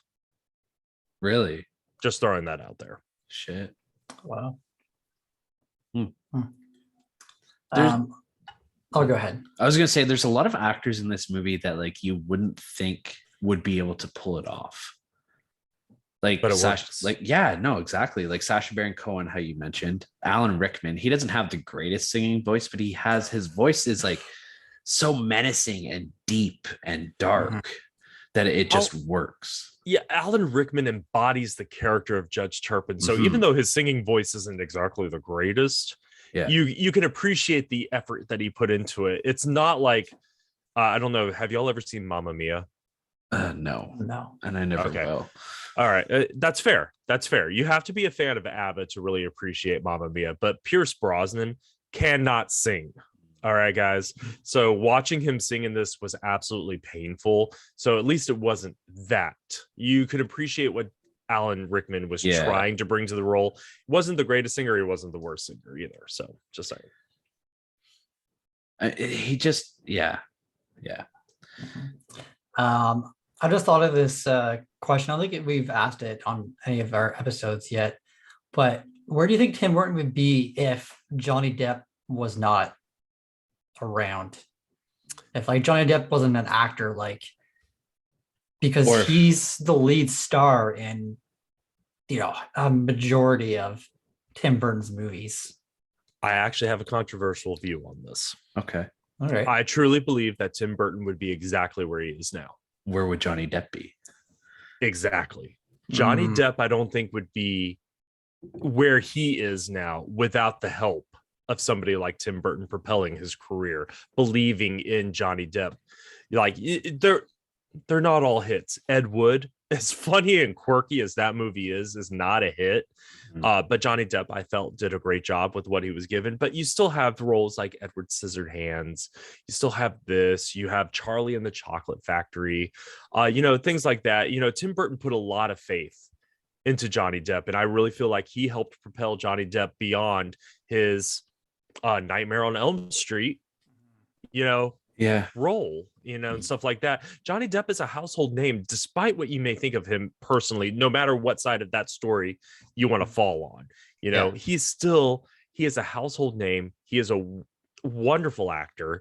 Pirates of the Caribbean probably helped that a lot too, but he wouldn't have been the actor he was in Pirates of the Caribbean without Tim Burton helping to put him on the map. Or many could probably say What's Eating Gilbert Grape, but I was going to throw that out there. Yeah. That's more a Leo performance, though. That's exactly it. Like when you think of What's Eating Gilbert Grape, I always think of Leonardo DiCaprio. I don't think of Johnny Depp. I think Tim Burton would be exactly where he is if Johnny Depp wasn't in the picture, but Johnny Depp would not be where he is if Tim Burton weren't in the picture. I kind of like that take. Yeah, I never thought of that, to be honest. Yeah. I do like that take. Because there's always somebody to fill a role. I feel like Tim Burton just unlocked that side of Johnny Depp. The weirdness. Like I feel like he's always maybe had that weirdness, like even just like the way he dresses and the way he speaks and stuff like that. But I feel like he always had to tone it down for the roles that he was in prior to Tim Burton. Imagine if Tim Burton hadn't helped Johnny Depp find a different side of his acting style. We wouldn't have had non-Tim Burton Johnny Depp movies like Pirates of the Caribbean, like Fear and Loathing in Las Vegas, which is an absolutely fantastic film. Despite he played a decent Gellert Grindelwald. Scary Gellert Grindelwald, I will give him that. But he did it. Johnny Depp is a great actor. He really is. And I think Tim Burton helped unlock a lot of that potential. Yeah, I think I can agree with that. Good question, Brooke. Thank you. Chuck flipped the script on you, though. Yeah, he did. Yeah. Were you expecting me to say the opposite? No, I wasn't, to be honest. Oh, okay, good. All right, Brooke, what did you rate this movie? So I rated the story a 8 out of 10. I said it was a brilliant adaptation of the original musical that could only be done right by Tim Burton. The directing, writing, all amazing. A tragic story about loss and revenge. And quality, I had to give it a 10 out of 10. Beautiful set design and cinematography. Acting all around is fantastic. A perfectly made movie. All right. 8 out of 10 and 10 out of 10. Very nice.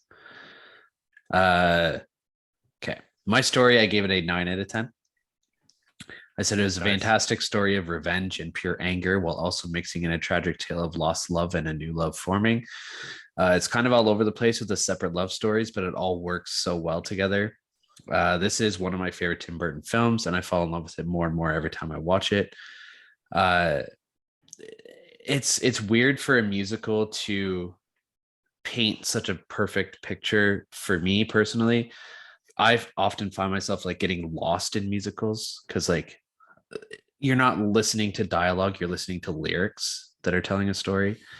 And that's hard for me to get a grasp on sometimes. But this movie, it does it so well. The songs are so well at, or do such a good job at like telling the story that's happening. So, I mean, for a musical standpoint, this one is like above and beyond most of the other musicals that I've watched. My quality, I did have it at a 9.5, but I mean, I'm bumping it up to a 10 just because, I mean, peer pressure. Why the fuck not? I mean, it's a 9.5 already. So, I said the only issue that I do have with this movie is the special effects. Some of them seem very amateurish and like CGI-ish, especially like at the beginning. I think they did it on purpose. I don't know, but it was just like And I know it's only the opening credits, but it was just, I don't know. For a movie like this that has so much gore and blood in it, I don't understand why they would have went that route. I actually have a thought on that. Okay. You saw Charlie and the Chocolate Factory, right? Correct. Okay, so kind of the same thing at the beginning of Charlie and the Chocolate Factory, but that opening credits thing, it was very CGI, very heavy. Like, I think Tim Burton was having a love affair at the time with CGI, and the fact that he wanted to have these very elaborate yet kind of beautiful, breathtaking, and kind of what's the word I'm looking for? Out of the ordinary opening sequences. Like, again, your opening credits are your opening act of the film. Yeah. And so whereas like Charlie and the Chocolate Factory, I thought Charlie and the Chocolate Factory opening was way better than Willy Wonka and the Chocolate Factory opening. But that also says something about the changing of the times. But this film, it catches you absolutely, that whole the blood running through the sewers and stuff like that. Absolutely. But yeah, it was kind of cheesy. It really was a questionable choice, but something I think that, again, he was just having a love affair with at the moment. And I know it's only the opening credits, so I can't be too picky about it, but it just kind of threw me off at the beginning of the movie. But like I said, everything else about this movie is damn near perfect, from the score and the soundtrack to the acting, singing, setting, the brutal kills, the cinematography. Johnny Depp and Helena Bonham Carter have such an incredible on-screen chemistry, and they're honestly one of my favorite duos, like with everything that they do together. They just mesh so well together. Like, if I see a movie that has the two of them as the co-stars, I just know that I'm going to enjoy it. Yeah, you don't even question it. No. I had a thought about something you said during your story rating. Okay. So you're talking about how, like the music and the lyrics and stuff like that, really help drive this story and stuff like that. Have you ever seen Liam Neeson's version of Les Miserables? No, I haven't. Okay. It is a non-musical version. It has him, Jeffrey Rush, a couple other people I can't name, Uma Thurman, other names I just really can't think of off the top of my head. Non-musical version of Les Miserables. Now, have you seen the musical version of Les Miserables? I have not. Oh my gosh. Okay. I know. Anyway, same story, two different styles, obviously, because you have the musical versus non-musical. I have to say the non-musical is a lot more intriguing and driving. I love Liam Neeson's version. Don't get me wrong. It's very fascinating the way they told it without all the music and stuff like that. But then you realize how important the music was to the story and how it really just helps drive everything. And you made me think about that, and I know I made an allusion to it earlier with Fan of the Opera, the fact that it was very musically driven, less dialogue, more music, and I really think that helps capture and tell certain stories. And this is one of those things that's just told better when people are singing. It's definitely a fair statement. Now, I've never really been one for musicals up until recently, where I've actually started to enjoy them a little bit more. Nice. But yeah, I saw Phantom of the Opera when I was in the 4th grade. We went for a school trip, and all of us kids were pissed. We're like, what the fuck? We're going to see a musical? What? But we're also 10 years old maybe, but it was mesmerizing. I couldn't believe what I was watching. We're in this big, huge auditorium sort of thing. And it was in Toronto, Ontario. And at one point, the chandelier lets go and shoots right down over top of us. And I thought that was the coolest fucking thing I've ever seen in my life. That's so beautiful, isn't it? Yeah, it was nuts what they were able to do with that play. It's absolutely, and that's what makes musicals just, sorry, I'm holding on to my koozie. That's what makes musicals just so Sweetwater 420, guys. I highly recommend it. It just makes it so beautiful, just mesmerizing, especially in a theatrical setting. One of my favorite animated movies is The Lion King, right? Yes. It's a musical. It's Disney, whatever. we got an opportunity to see the stage, like Yeah. the Broadway version of this, when it traveled to DC one time, and I'm just like, oh man, this is going to be cool, I guess, you know, whatever. I don't think it's ever going to top the movie. Phenomenal. I still talk about it to this day, just how absolutely amazing. Like the movie doesn't even be like, they can do so much more in the stage play than they ever did in the movie. And like, don't even get me started on the live action movie. It's just so beautiful and so well done. So like when you talk about like going to see Phantom of the Opera, man, I wish my school would have taken us to see Phantom of the Opera. You know what we did in school? They took us to some like production of 101 Dalmatians, and I got pulled up on the stage to be a puppy. I was fucking embarrassed. Yeah, that would be embarrassing. I saw the Lion King when I was 12. We went down to Disney World or Disneyland, whichever one's in Florida. World, yeah. And they had just opened it up, I think, that year. Yeah. That was the first year of it. And I was blown away by that too. The costume designs were unbelievable. But yeah, I don't know. Yeah. There's something about a stage show that's just next level. Yeah, and then when it translates well into a movie, like there are so many plays, so many musicals that get translated into movies and stuff like that, and something kind of gets lost in translation. Same thing as like a book to movie, you know, it's like so many things get lost in translation. Again, never having seen the stage version of this, I feel like the movie did this story justice. Obviously, it did the story justice. It's very critically acclaimed. Steven himself said like he approves of this work and stuff like that. So yeah, one of the best episodes of It's Always Sunny in Philadelphia is whenever they write the Nightman musical. Oh my gosh, I haven't seen that. I stopped watching after a certain time. I need to get back into that. Yeah. All right. Sweet. Okay. All right, you guys know our scores. Let's head on over to Rotten Tomatoes and see what they've scored it. The critics' consensus. There's I don't know what this is. Chuck, maybe you'll know, but full of pith and grand guignol grossness. I don't know what that is. But yeah.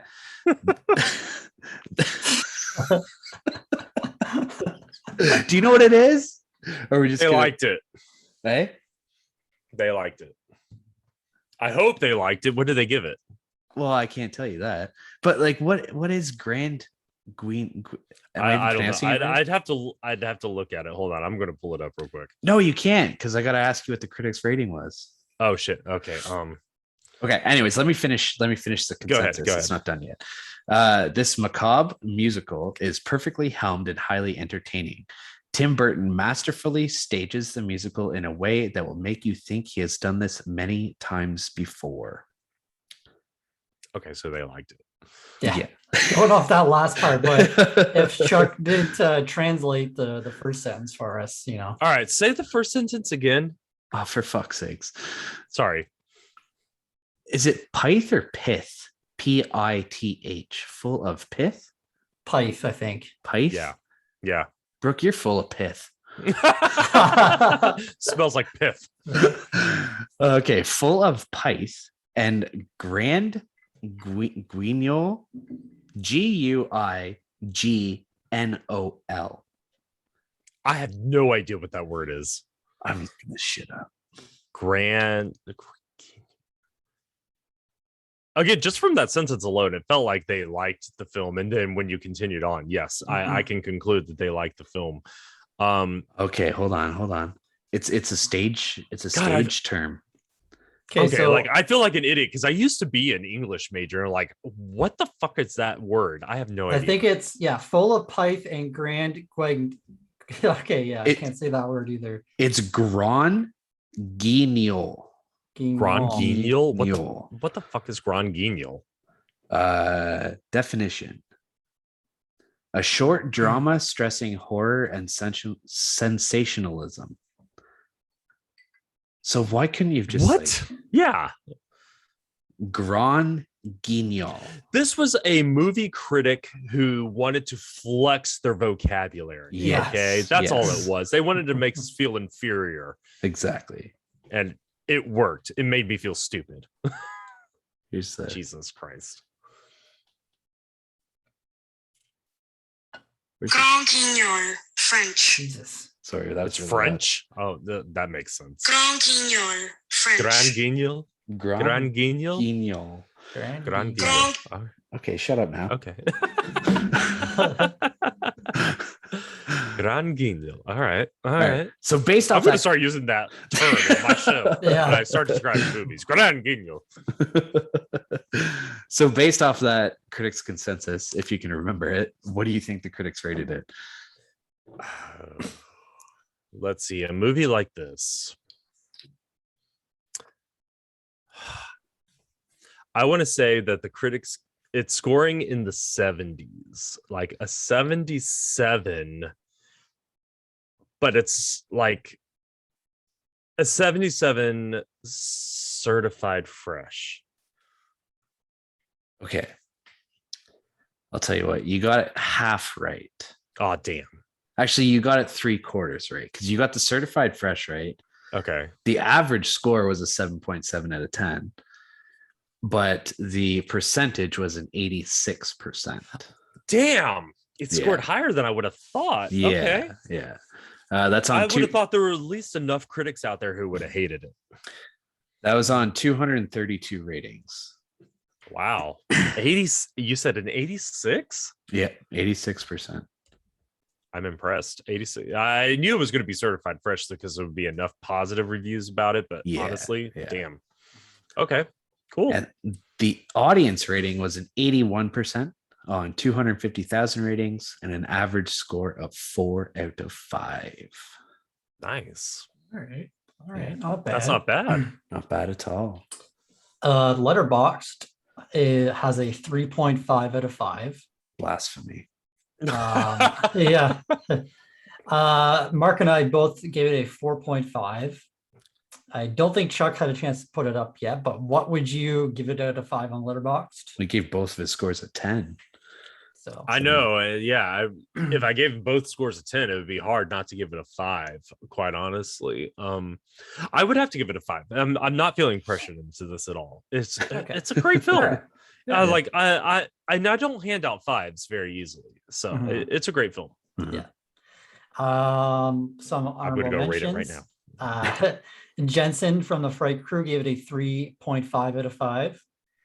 Anthony from Porcelain Peak gave it a 4. And Shut up, John, Anthony. And John from Porcelain Peak gave it a 4.5. Good job, John. Yeah, good job, John. Really. Fuck you, Anthony. I see that actually makes sense for John because John and I have talked about how much we love this musical before. So, okay, that makes sense.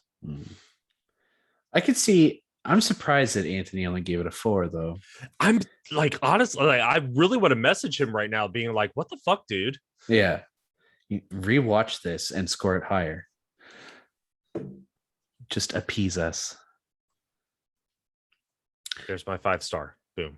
Excellent.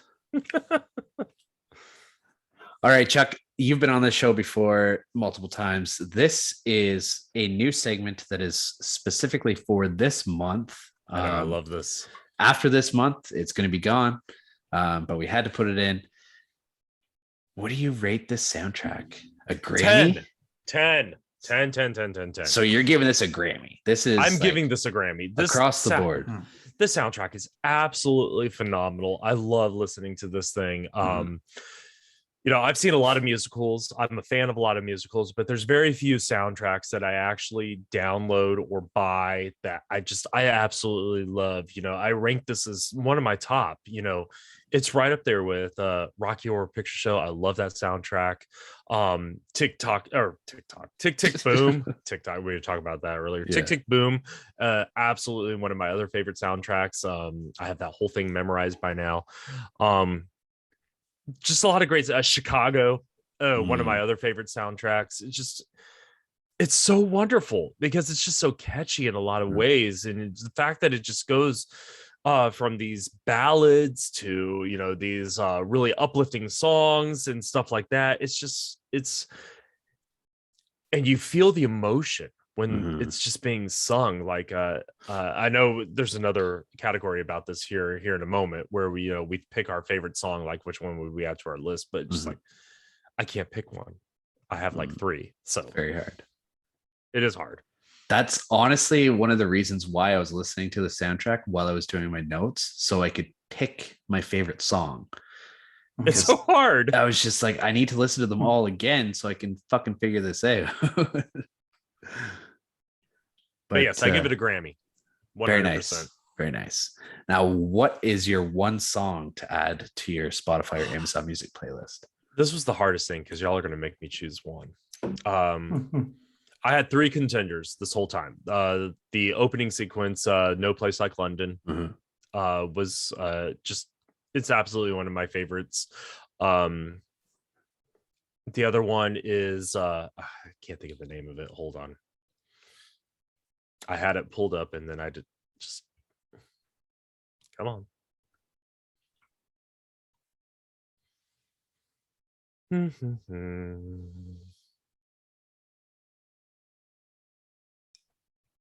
Bear with me.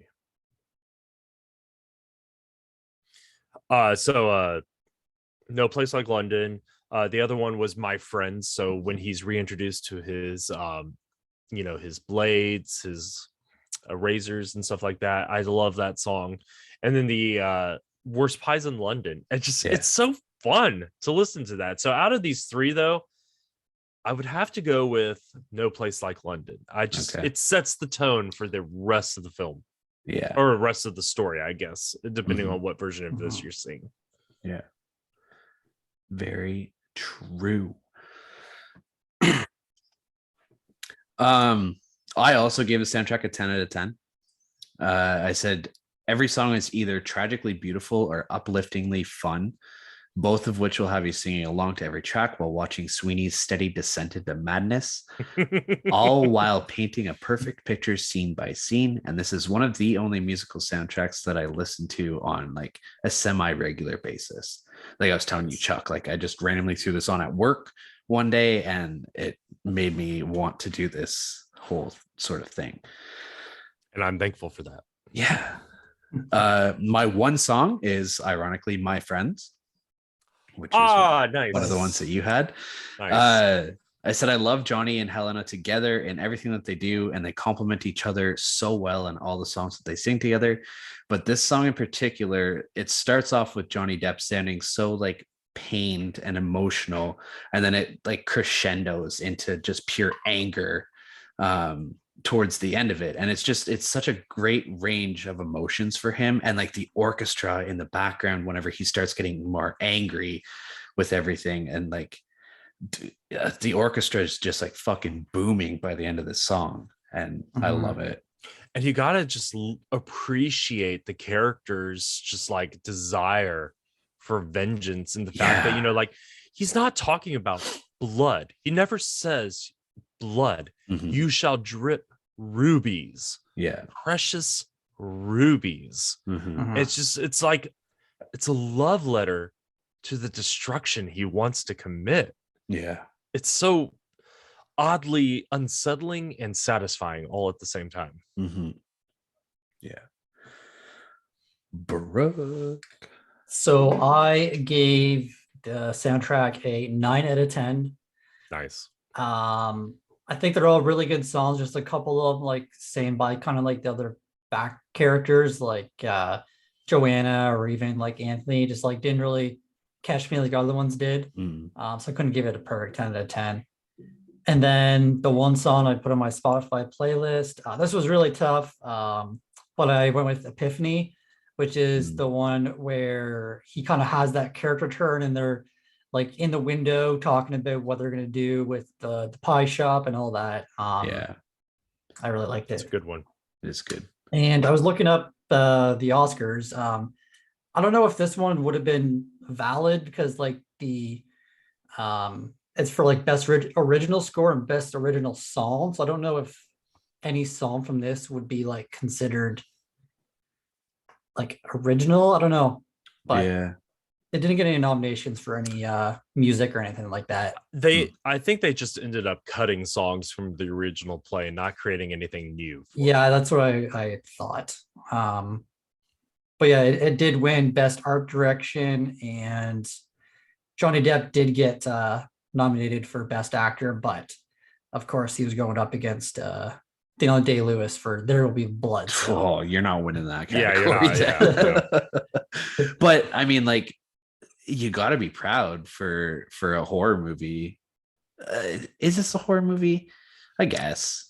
Yes, it's got all the elements to create enough suspense. Yeah. And depending on what your views of horror are, like,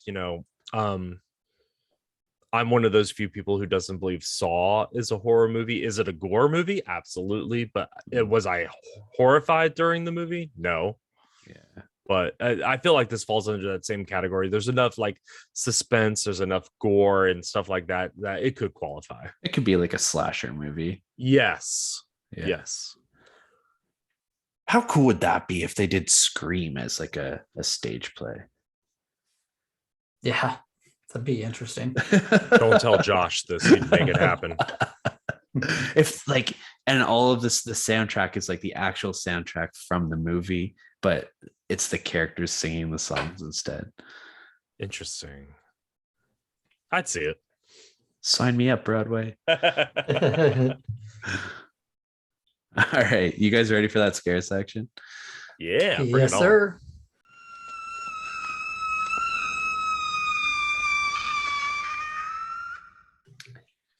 All right, Brooke, what did Yes, you give sir. for a scare rating? So I gave this scare rating a 4 out of 10. It is a very creepy and depressing movie with some violence and stuff. So I'll give it a 4 out of 10. Scariest scene, I said the final scene when he throws a Lovett in the oven. Yeah. It's just so brutal. Because like she loves him, she says all that she's loved him for so long, and then he just like overlooks all of that and just doesn't even hesitate. Just fucking picks her up and chucks her in. Yeah. That's fair. Yeah. And would I survive? I said no, because I love getting a clean shave.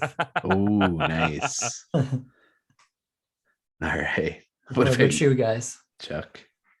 On a scare rating, I'm pretty much right there with Brooke. I gave it about a 4. It's got the creepy factor, definitely. It's got the suspense and everything like that. But like overall, was I scared during the movie? Were there scenes that made me jump or anything like that? Absolutely not. Just enough to be creepy, without being too scary. Scariest scene, I feel like I'm stealing from Brooke here. The scene where he throws Mrs. Lovett into the fire, like that's one of my like absolute like worst nightmares, worst things, like worst ways to die, being burned to death. And I actually thank the Poseidon Adventure for that one. Do y'all remember that movie? Yeah.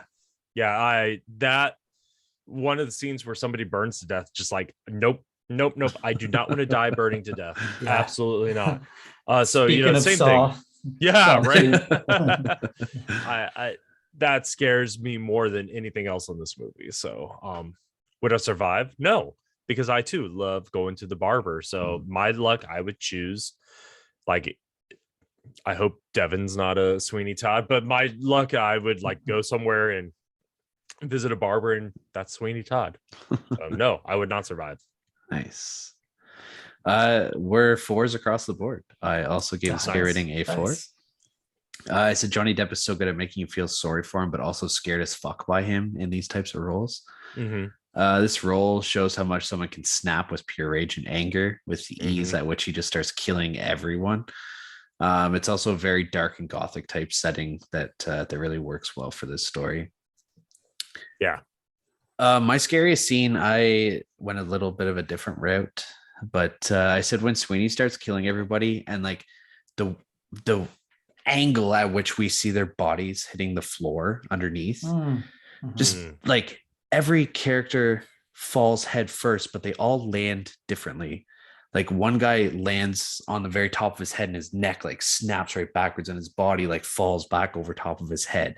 And like another one falls kind of off to the side. It's just like the way that they're dropping these bodies, it just seemed really realistic, which was, yeah. And like, that's creepy. Everyone, I was like, oh, fuck.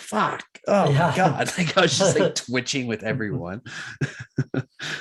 Would I survive? I said he's literally killing everyone. I think I'm fucked. Yeah. That's fair. Yeah. But yeah, that concludes it. Do you guys have anything else that you want to add or talk about before we wrap everything up?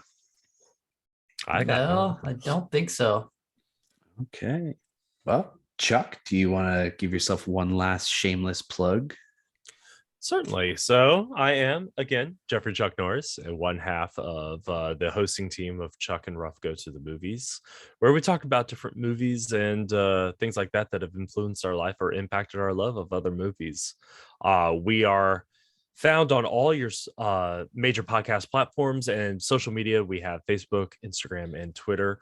We just dropped an episode on 2014's Godzilla, so go check that out. It's a lot of fun. And yeah, that's us.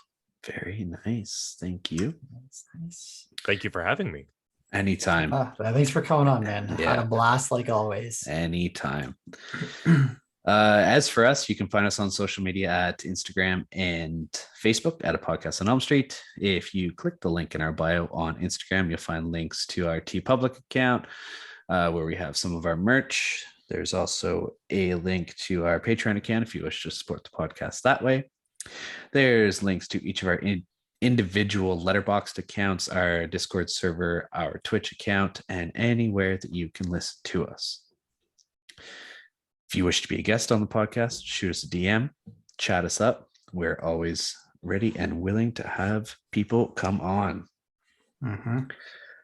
Especially Chuck. Yeah, You're getting up there. You and Josh, I think, are getting pretty close up there. Stand aside, Josh. No, it's always a great time when you come on, Chuck, and we really appreciate you agreeing to do this one. Yes, and we need to settle on a date, guys, for y'all to come on, because we've been talking about a certain subject and we need to make it happen. Yes, definitely. Yeah, we'll discuss. Yeah, we will. We'll have our people call your people. Yeah. If my people ever answer the phone. But anyways, yeah, we'll catch you next week, guys. Yeah, see you later.